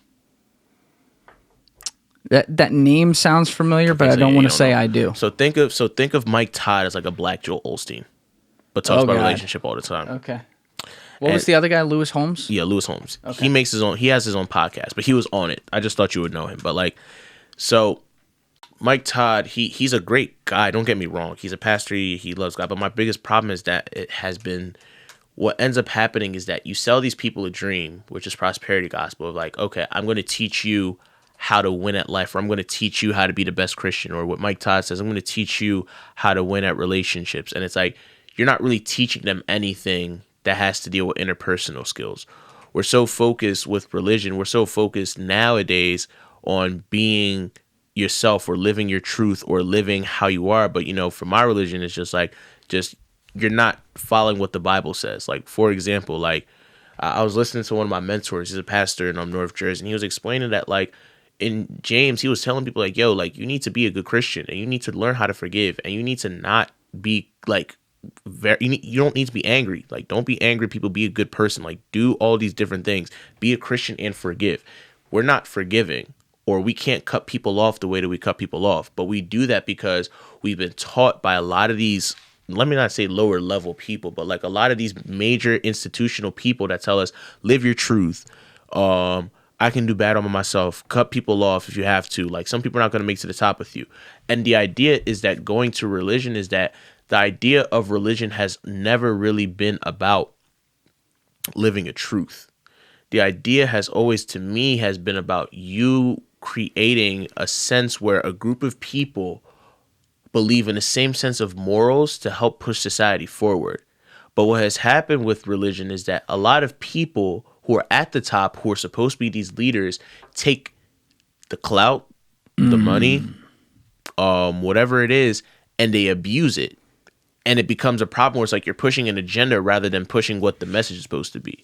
People get married to what they get with the agenda that supposedly got them there. Exactly. And it's like, we look at it as like the pastor that drives a nice car, but, people in your church are still struggling, What was it? Osteen left all the people outside during the hurricane? Exactly. There's like 18,000 seats in there? Yeah. And it's like, that's my thing. It's fuck like, that guy. No, honestly. I'm like, fuck that guy. No, honestly. And that's where I come from where it's like, you, as a Christian, for me, how I look at it is, people automatically assume, yeah, the Bible is there for you to learn and be a better Christian.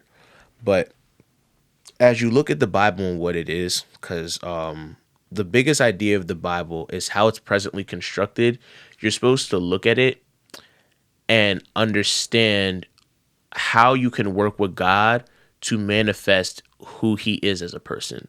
And for me, I'll break it down as best as I can. When you look at Adam and Eve, right? When we look at the story of Adam and Eve, we look at it as a story of, oh, Adam ate the apple, oh, it was evil, it was this, that, and the third. But it was like, the reality was never really in the fact of like, hey, Adam ate the apple. The idea was whether it was the decision that Adam and Eve made. And when you look at it from a standpoint of the decision, not necessarily the decision that they made, the opportunity to make a decision, that makes better. What I'm saying is better now. When you have the opportunity to make that decision, Adam and Eve didn't have to eat the apple.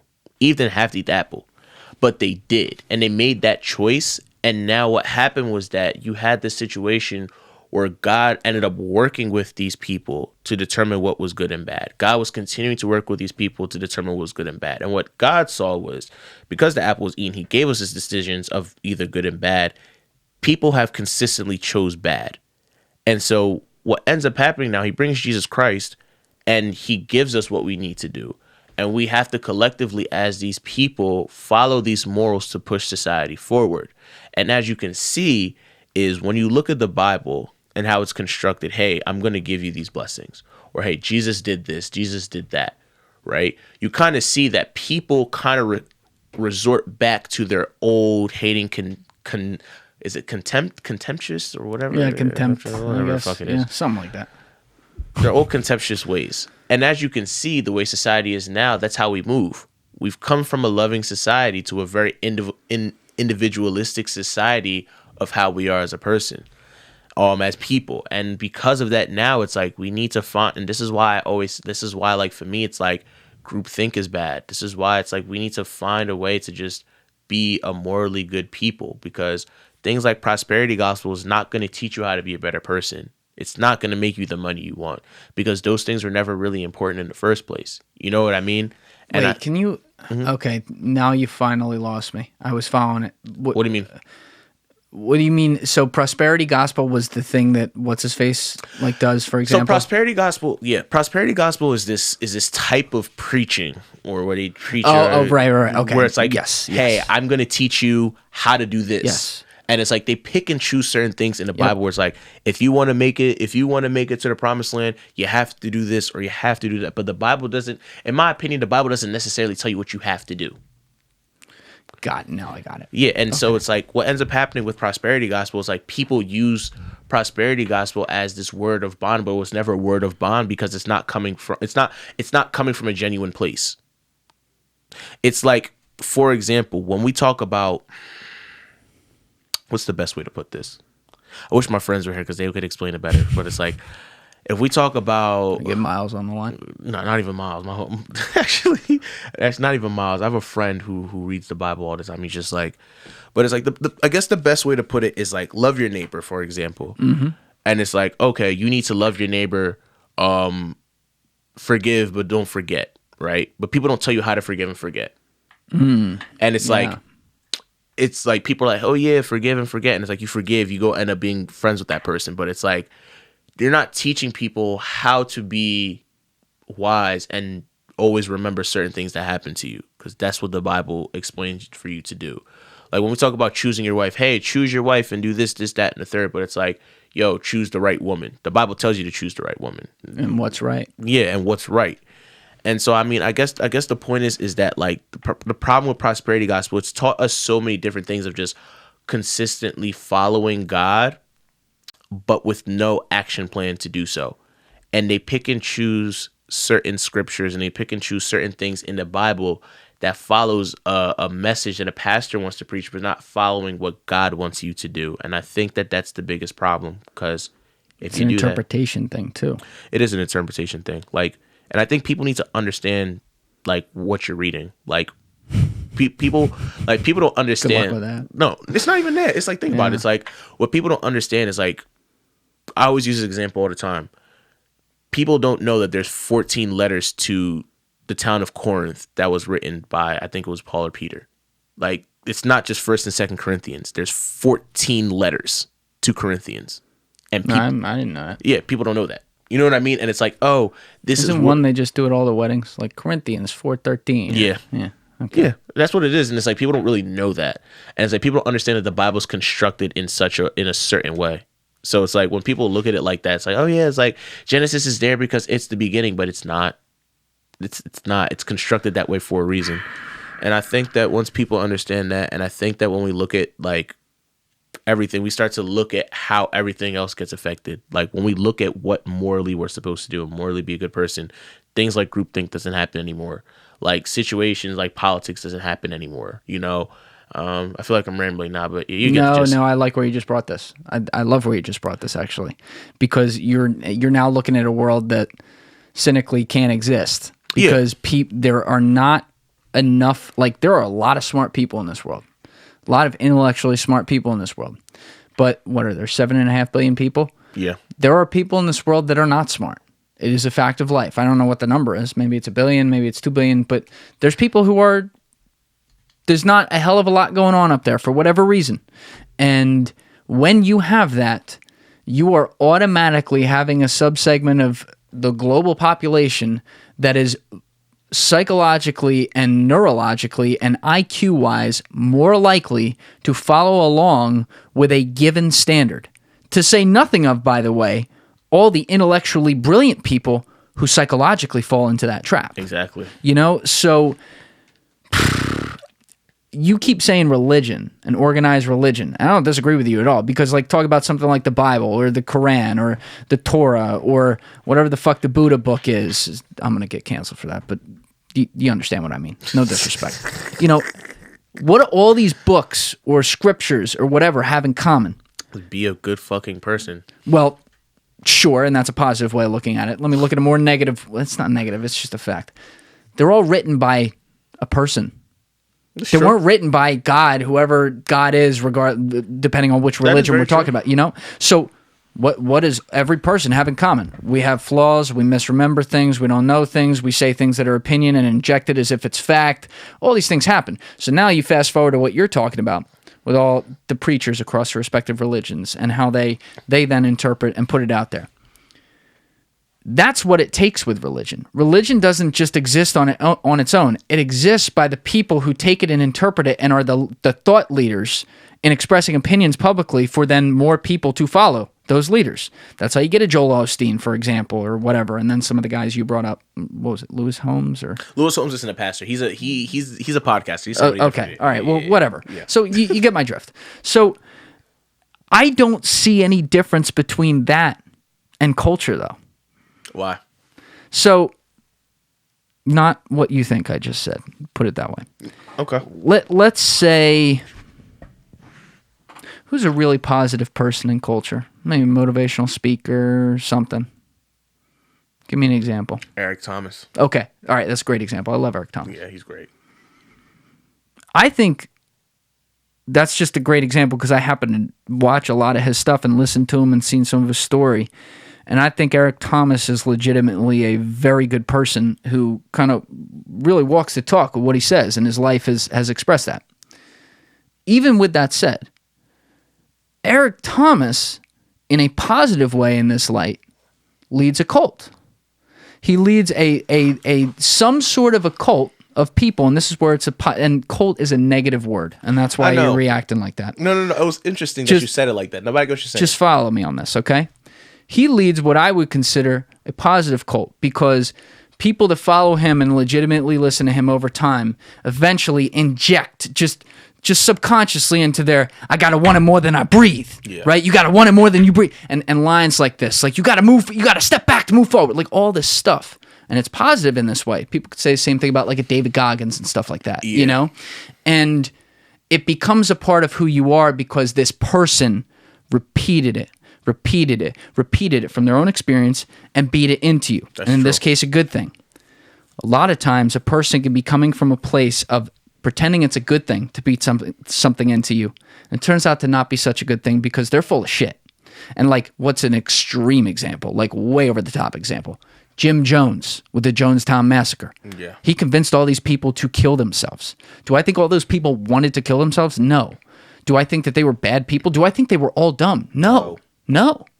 They were driven there through repetition over and over and over and over again.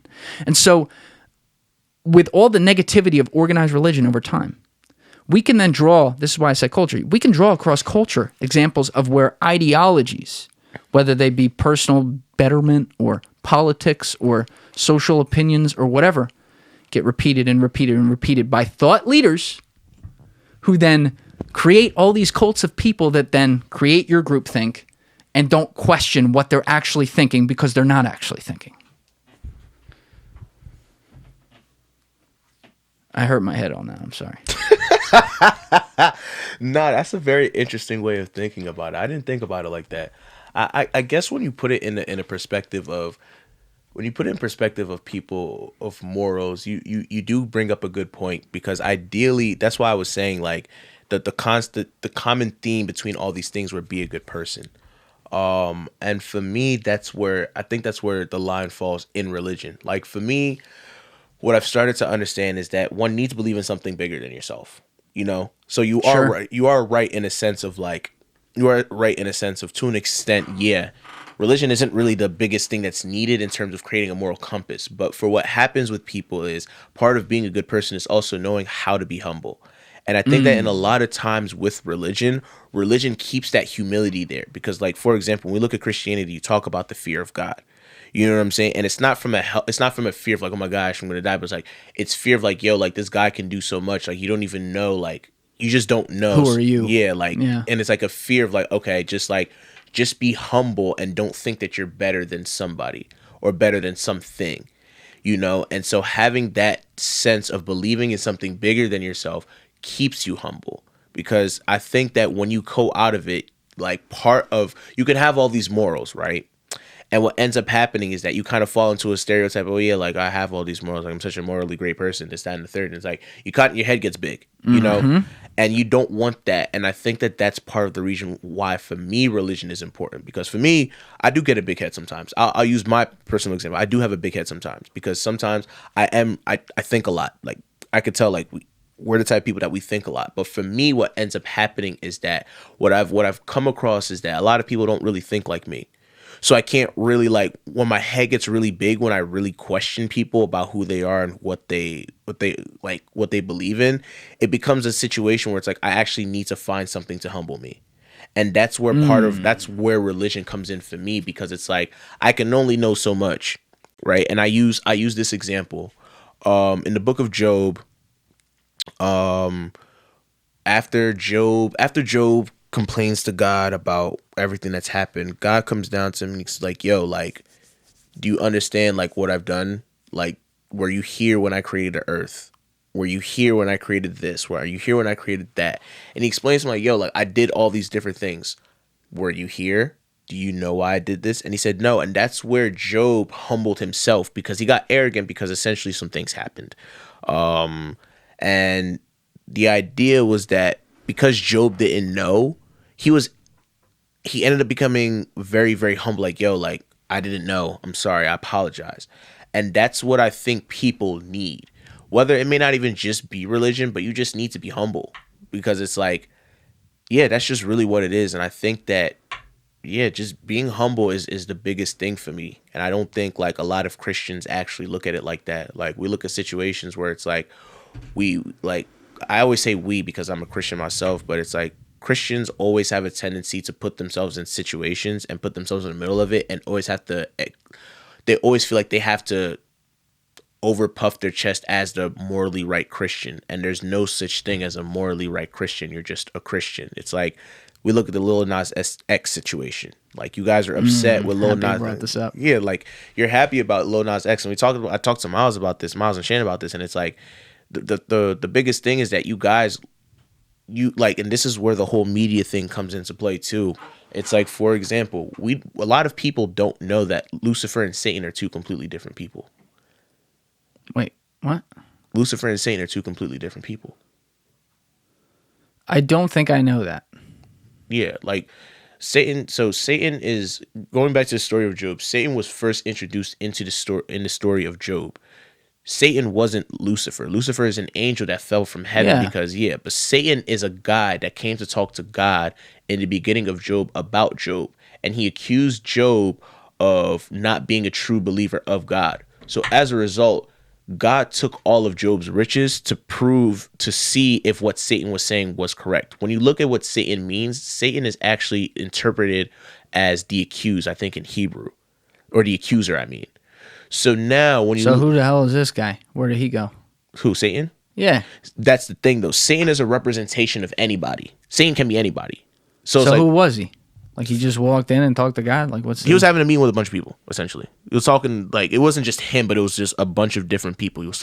God was talking with a bunch of different groups of people. And then Satan came and said this about Job. This happened.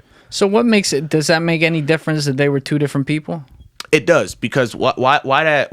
For me, not even looking at the Lil Nas X situation, but just looking at it from a standpoint of being a proper Christian, is like Satan. The idea of Satan for me is like anybody can be Satan, because Satan means the accuser. So you can be the Satan in your life. Your mom can be Satan. Your dad could be Satan. I could be Lucifer though too. No.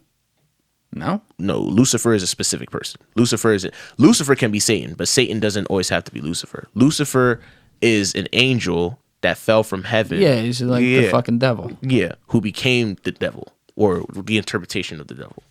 And so, in a lot of times, and I'm so confused right now. But keep going. So, like, Lucifer fell from heaven because he wanted to be whatever he wanted to be, and so as a result of that, he is known as the devil. He's known as Satan just because of how media has presented it. It's not because of the fact that he really has to be Satan. Lucifer is just always known as Satan because Lucifer is the devil. Okay. And where did you start that with? Because I got so focused on trying to figure out those two people. or two differences? I don't even remember. My anymore. mind's fucked.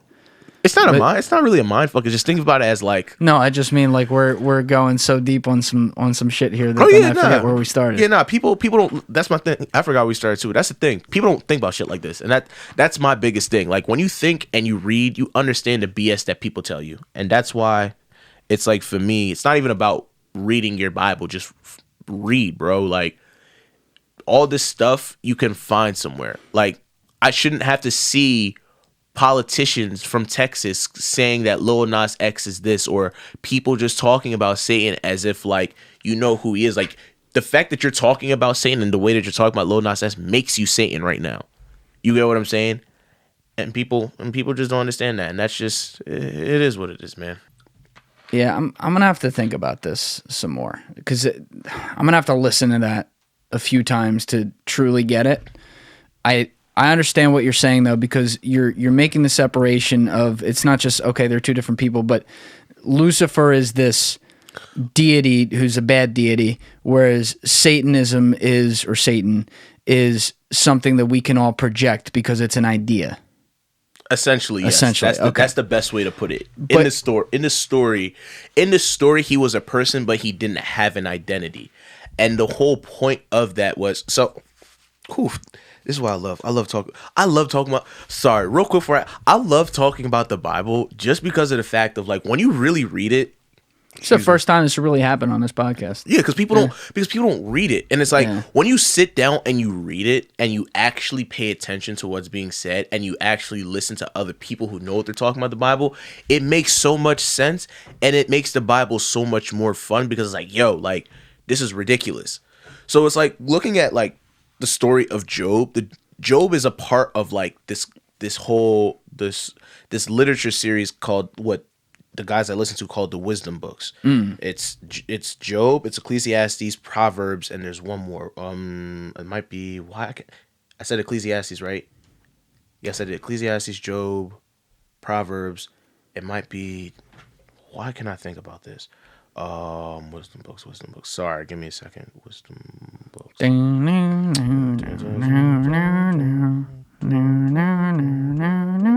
It's Songs of Solomon. I was right. Songs of Solomon. Yeah. Okay. So basically, they each teach you something in a certain way. So when you look at Job, the idea of Job was suffering and he was trying to figure out why he was suffering. He talked to three different types. He talked to I think 6 different types of people who explained to him that you had to do that, you did something for you to suffer, or you weren't doing enough, or someone just wanted something to happen to you. And so the whole point of Job was to explain that, yo, like you don't know. I got it. Like the whole idea is like you suffer, but we don't know why we suffer, but we just have to believe in God for us to understand that. Okay. So when we look and then what was the context you were bringing up Lil Nas X in? So the reason why I brought up Lil Nas X was because people are like, oh my gosh, they were looking at Satanism. Satanism is so bad. Satan is the devil, this, that, and the third. And that's where I was bringing that up from. Oh, because you're calling it the wrong. You're looking for something else, and you're calling it what you don't think you are. Yeah, basically. Okay. All right. Well, on that though, because now at least there's a definition there. Let's call it Lucifer, right? In that way, because he was, doing a pole dance down to Lucifer. I try to stay here with this stuff, and when we're talking about strictly pop culture stuff where somebody takes a celebrity takes an artistic take on something, I try to not give too much of a fuck. And I haven't given that much of a fuck about this situation. Like, I haven't really talked about it with people. But, I saw the music video, Montero, and this whole thing. And to me, it's just a typical celebrity going for some shock and awe on something, which he did successfully. Great job. And doing a take that's going to be controversial, that's going to create tribes, that then creates attention. Okay, fine. The other side of it, though, goes back to what I was saying maybe 20, 30 minutes ago, which is where we have cult leaders, right? Yeah. And so, essentially, you get all these people who are like Team Lil Nas X, and then all the anti-Team Lil Nas X, and they all listen to their echo chambers of like Lil Nas is a Satan worshiper, and he thinks all this stuff, and you know then he, I mean, it was really stupid doing like the human blood on the sneaker. That was so fucking stupid. But that aside, like just focus on Montero for a second. Like now it has it where Lil Nas X is supposedly the leader of this movement because then he's just playing right into it, right? It drives the eyeballs. It's like capitalism driving it right to him.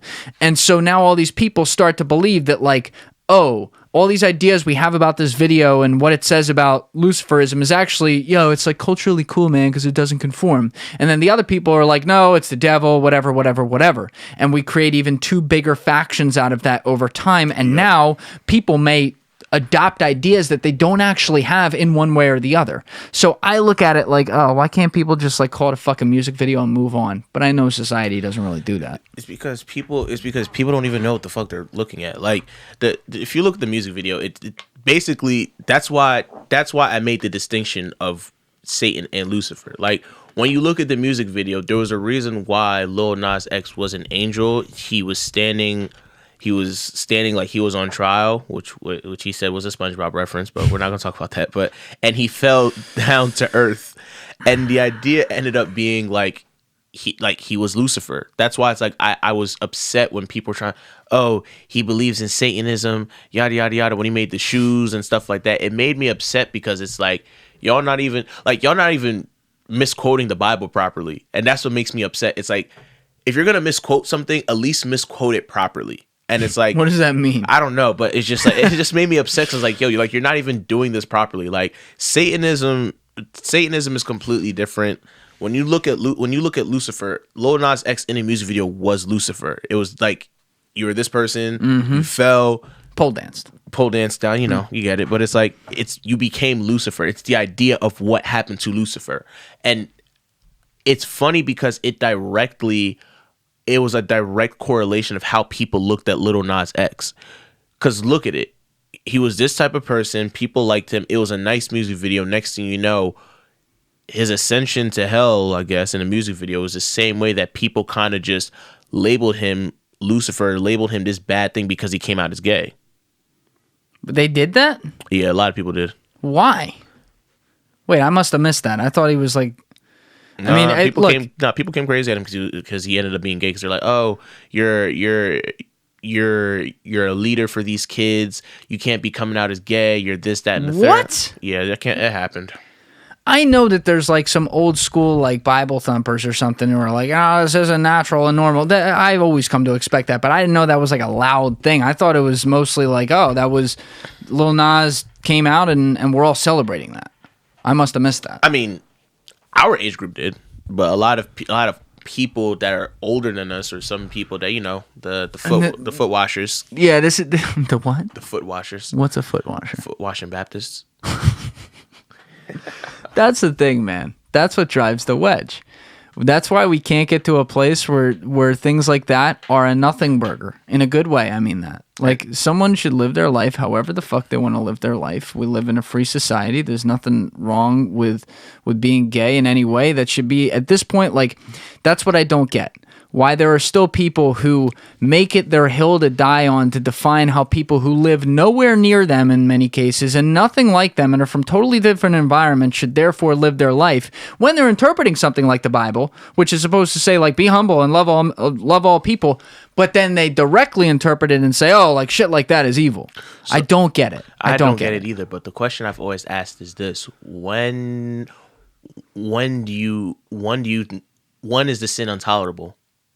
Is the sin intolerable when they're worshiping God, or is the sin intolerable because you don't like it? Like, oh, that is not what I thought you were saying. I thought I was gonna have to come back at that. Okay, like, think about it. Like, do you like if Lil Nas X was a praise and worship leader in church and he was gay? Would you be upset with him when he's leading praise and worship that he's gay? Does it matter then, or does it matter if his boyfriend was sitting next to him in church? Oh fuck! Like, and it's the same thing with the See, like to you and me, it doesn't matter, but yeah, like.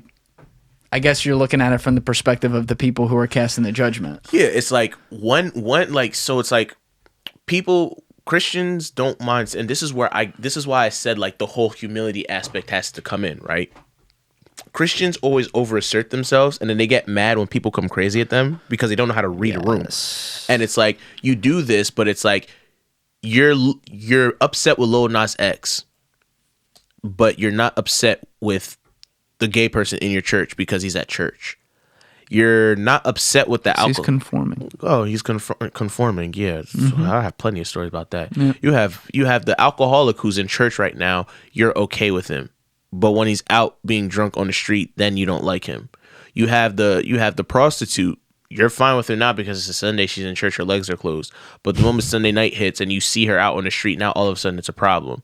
And that's where my problem has always came in. It's never been about people are sinning, but when do Christians feel comfortable with tolerating sin? Because at the end of the day, you can't be upset with somebody because they sin differently than you. It's also subjective, though, too. It is. Like the people you're talking about, like devout Christians, view, I won't speak for all of them, but they view being gay as sin. I sure as shit don't view that. I don't know why. A lot of people, exactly. So what? So how do you even define it? Because half their definitions, I think, are pretty fucked. It's not. It's because the fact that this is what I mean. This is where I mean when I say like a lot of these different pastors and all these different types of denominations have created so many different definitions, and they've essentially fucked people over. It's like, I say this all the time. Like, granted, it's a big stereotype, but most of the things that most religious talks about, most Christians talk about, is sex. That's it. It's sex. They barely talk about forgiveness. They barely talk about, but let them find out that two teenagers are fucking in the closet. Oh my gosh, it's gonna be this big thing. And it's like, my thing is that as somebody who believes in God, I make jokes about this because it's like I've seen the bullshit, and it's like, for me, it's like, you're upset because two kids are being teenagers. Granted, I'm not saying what they're doing is right, but what I'm saying is you're upset because they're being teenagers. So how do you plan on solving this as the church? Do you just say, okay, sex is wrong? Okay, shame them. You shame them up until it's time for them to get married, and you expect them to just be okay in their relationship with their husband or wife having sex. It's like, I'm going crazy today. Like, look at Catholicism. It's like, Catholicism has essentially, are you Catholic? Mm-hmm. Oh. Well, I mean, like, I grew up Catholic. I haven't been to church since the Vietnam War ended, so I don't really care. But okay. I'm not an organized religion guy. Okay. I'm a big not fan of it. Okay. All right. Awesome. So for Catholicism, I look at the situation, and it's like, you guys shame women into not having sex, and then miraculously they're supposed to pop out kids. The men are being told in most cases, oh, try to control yourselves. Try to control yourselves. We understand you can't control it. And it's the way that you talk to these people. It's the way that they're going to interact with people when they're in relationships. When if a Catholic guy and a Catholic girl gets together, they're gonna have a terrible sexual relationship. If they followed the creed, if they followed by that. the way, I don't know about a lot of them. But yeah. Okay. But yeah, no, it becomes this situation where it's like, if they followed that nonsense, it's nonsense. It's nonsense. And nonsense. What happened? We are animals, dude. Animals fuck. It's what we do. That's it. And it's like, don't get me wrong, you do everything within context and you do everything within reason, but it's like, for you to now, and this is where I say I agree with women once again, it's like, you're not going to sit here and tell a woman for 15, 20, 25 years of her life, sex is wrong, don't open your legs, don't have sex with nobody, and then now all of a sudden you expect her to be whip them open, baby. Yeah, whip them open when she's married to her husband. Essentially, at that point, if you're going to be honest, it's damn near sexual abuse. This damn near sexual abuse. I do not disagree. And I see people get brainwashed by that. Like, oh, no, that's just the way it's supposed to be. No, that's why it's right. Like, there are still people like that. And I'm like, you have absolutely no ability to think for your own goddamn self and your own body. Like, look, let me be careful how I say this. When people have their beliefs, and like, in that case, they subscribe to like what their religion tells them, I respect their right to do that. And I respect their honesty in saying that. Yeah. I think they're out of their fucking mind. I do, because I'm like, in my head, and I'm making a little bit of an assumption here, maybe they have really thought about it, and that's what they really believe. And so if that's the case, okay, more power to them. I just disagree. But a lot of them, they never thought about it. That's just how they were told things are supposed to go, so they follow it. And it's like, Okay, so you've never considered what you want. You've never considered what your real urges are. And to me, I don't fucking get that. It's easier that way. Like for me, it's like it's crazy because it's always been harder for me to just follow things because I always want to know. I'm the type of person I need to understand why I'm doing something. Yep. If I don't understand why I'm doing, it's never gonna make sense to me. Like, and for me, it's like for some, it's just been so many different things where it's like, okay, looking at religion, it's like, okay, just do this, this, and this, but it's like, why am I doing this? And that's part of the reason why I want to go look, and I was like, you know what, yo, I should read the Bible by myself. Nobody fucking tell me anything. Make your own mind up. Yeah, like, and it's not to say like there's some things I don't agree with. There's things that I agree with. There's certain things that I look at. And it's like when you start to look at it and you read that stuff for yourself, that's how you start to understand things. That's when you're able to bring things in context. It's like I can talk about the Bible in a certain way because I have mentors that talk about that stuff. I have videos that I watch. I have podcasts that I listen to about it. And it's like I'm able to understand this from a different type of context. I can quote things about discrimination, racism, all that stuff in the Bible because it's there because I read it. People who don't read the Bible wouldn't be able to understand that. And it's like when you look at the Torah, it's the same thing. Like when you understand what the Torah is about, when you understand all these different things, because the Torah is in the Bible as well, you understand what the hell you're reading and you understand what it is, and you're able to make these decisions for yourself. Like the Bible helps you think for yourself. You just tied it all back together again. I don't know if you did it, but you just said, I read the Bible for myself, and people who do that are supposedly able to make their own interpretations like you did. Good for you, which is exactly what you should do. That's our problem in society too. People don't read, they read the headline. They read what is fed to them. It's what you said earlier. They don't read what's within it. They don't consider where it's coming from. They just say, oh, I guess that's the way things are. It's all full circle. We have all the same flaws as humans across the board, across culture, with every single thing it's applicable to, whether it's something like religion and trying to understand that and how it's taught, or something like how we're actually informed on what's going on in our world. That is true.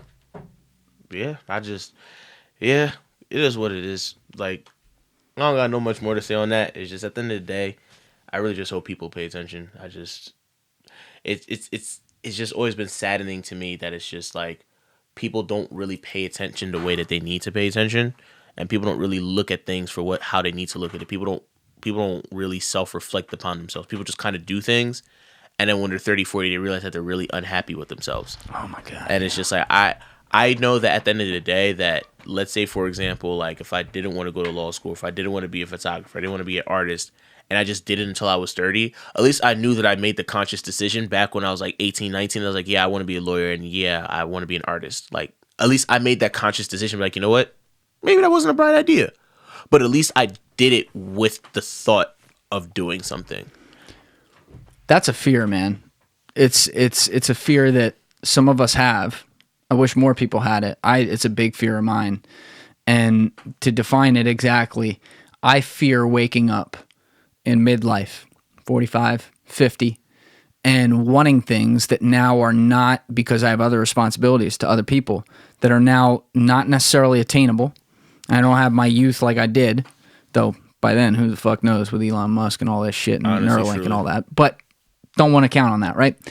I don't want to look back and be like, you know, I really knew I should have tried that, or should have did this, or should have just bit the bullet and like seen with this. It didn't have to go right. Just had to know, like, okay, that's not the way to go. Even just to eliminate something. My fear is looking back at that age and being able to say, shit, I didn't do that. Yeah. And there are a lot of people who, you know, they follow and I've talked about this before on this podcast. It's probably the third or fourth time this has come up, but they follow that plan. They follow that. Society says I'm supposed to do this, so I do this. Society says I'm supposed to do that, so I do that. After this comes that. After that comes this. Oh, because everyone else is saying this, I need to say that, right? Yeah. I love how it's all tied back to religion in this one, because it's the same psychology. It is. It's the same psychology. If people, like, I want people to think and lean on whatever they want to. If someone's a Buddhist and they really believe in that shit, I want them to do it. And some of our world is free, as all of it should be, where people can do that. you know? And if someone's a Christian or a Muslim or whatever, same thing. Want them to be able to do it. Where I draw the line is when people are hostage to ideologies that they don't even realize they're a hostage to. It's like the idea that there are people who are so far behind in the fucking race that they actually think they're winning.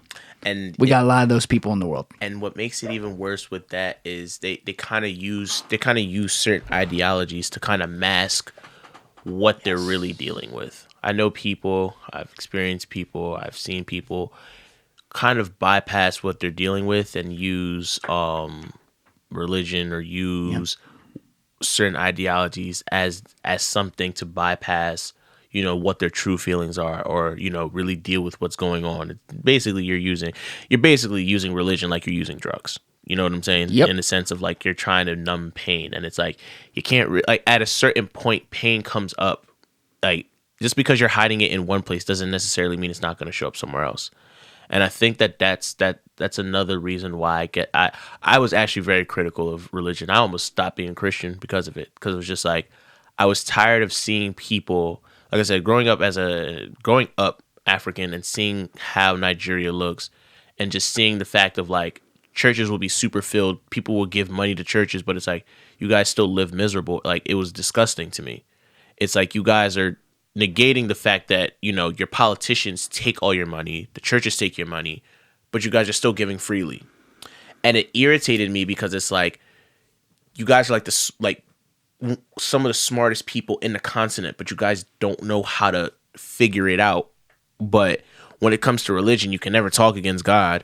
You can never challenge that. You can never challenge any of these things. And it just pissed me off. And it was just like, yo, like it was the same thing coming here, going to a Nigerian American church with people who have PhDs, who are doctors, nurses, all these different things. Like now you're telling me bullshit that yo, like doesn't even make sense to me. And it was just like at a certain point, it's like, yo, you're supposed to be smart. Yeah. Like in a sense, not even a sense of because you have a PhD, but because you've read books. Yeah. Like you've read. Yeah. And at least the common knowledge would be, if you're a doctor and if a rare disease could happen to you, you could at least say, yo, there's a lot of different possibilities in this world. I should be able to keep my fucking mind open to understand other things could potentially happen. Yeah. And if you can't do that, that's a problem. That's always been my problem. It's like people just need to understand that it's not that difficult to keep your mind open to another possibility.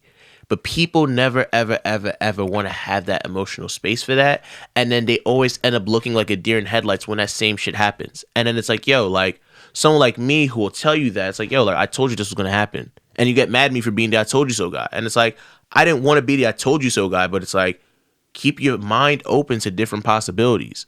You know what I'm saying? And it's like, you can't just continue to move in a certain space just because you're comfortable. You can't just continue to say, oh yeah, well, God said this, and the only reason why this is happening to me is because God said this isn't good in the Bible, so this is clearly the reason. No, you could just be dealing with some traumatic experiences, sweetheart, or you could just be dealing with some traumatic experiences from the loss of something, my good friend. So always keep that in mind. And if you can't, you don't grow. No. And that's the thing for me. It's like I can't, like it's weird to me. It's like I just can't continue to be stagnant as a person anymore. Like I'm turning 27 this year. Like I'm almost 30. Like I'm at a point now where it's like I need to get into a habit of continuously trying to be the best version of myself every single day. Because once you hit 30, you hit that phase where it's like, yeah, this is how I am. I don't want to be that. I want to continuously be clay that can be molded into something else continuously. In order to do that, you have to have that communication we talked about, though. That is true. And when you look at it, and I'm stereotyping, but it's also a part of the rule. Not the whole thing, but it's a part of the rule with religion. When you go through and you see videos of pastors talking, or, you know, go look at the bio of a preacher or somebody who's like spreading the word or whatever.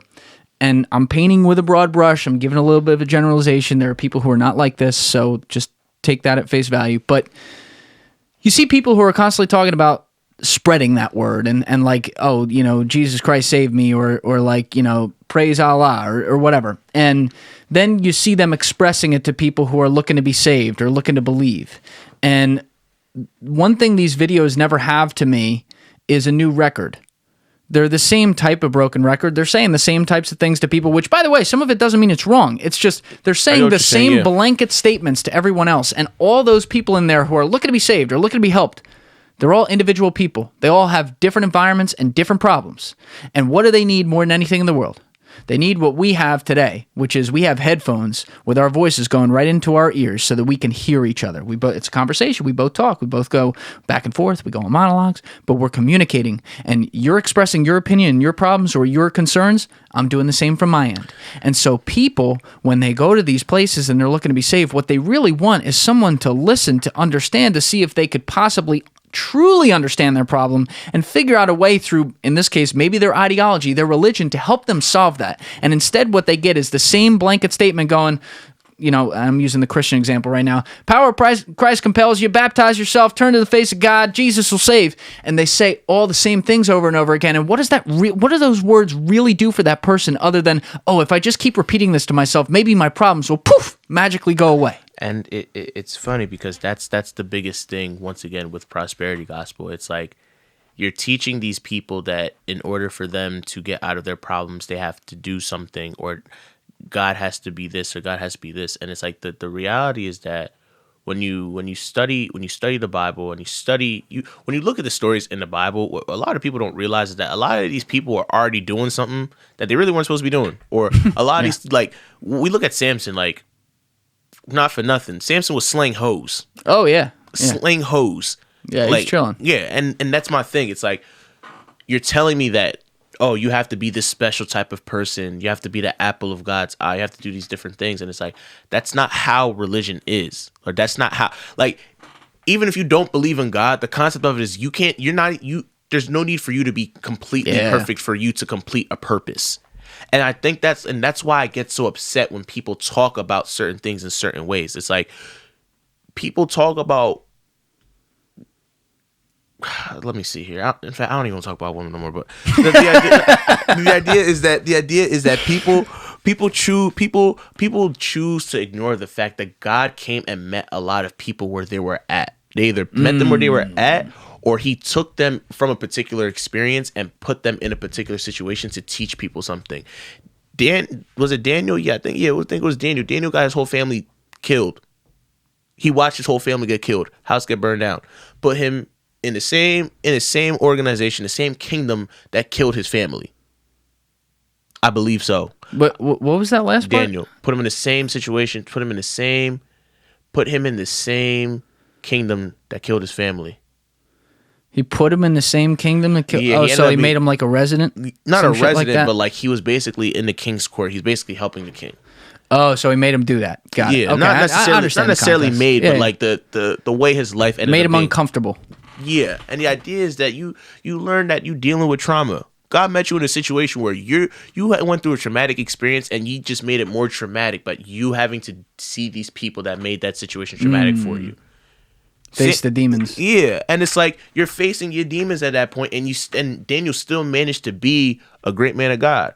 And for me, looking at that situation, it's like when you look at these super hypo Christians, they don't look at it like that. No, they look at it as, Daniel lost and he followed God, he loved God, no, like sis, like no, let's be real, let's be real, sis, like let's be real, dude. Like this dude lost shit.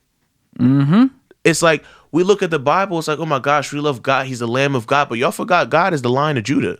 Like God destroyed Sodom and Gomorrah. You know how many towns this dude? God was like, this is bad motherfucker. No, like this is what I'm saying. It's like, look at this. It's like God was like, all right, y'all don't want to listen? All right, cool.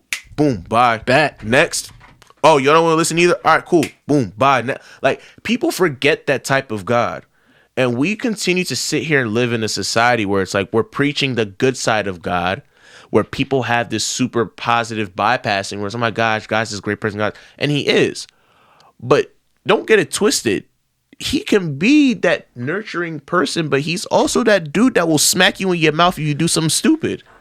And that's why it's like we can relate to this, because it's like I don't look at it as strictly just God is just this Lion of Judah soft. Nah, he's not just that. He can be the Lamb of God, but he's also the Lion of Judah. And I think people and a lot of Christians seem to. I only speak about Christians because I'm a Christian myself. But like, calling out your own. I got it. Like a lot of people don't really look at it like that. People can't. To add insult to injury, a lot of Christians can't sit down with a lot of people from different points of view and have that conversation.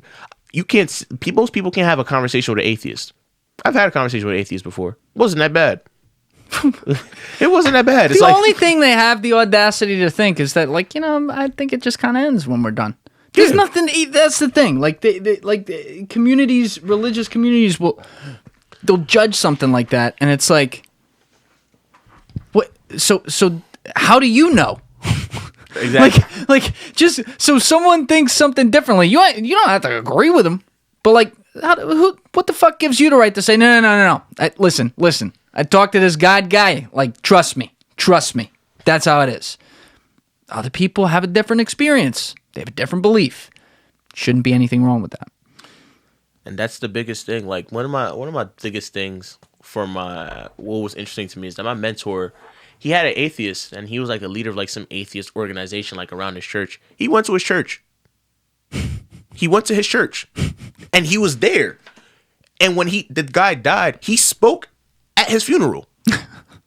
Think about that. Great. You're up, and you see what I mean? It's Great. like you're a pastor. Great. You're a pastor, and you spoke at a funeral full of atheists. Yep. And they listened to you. Yep.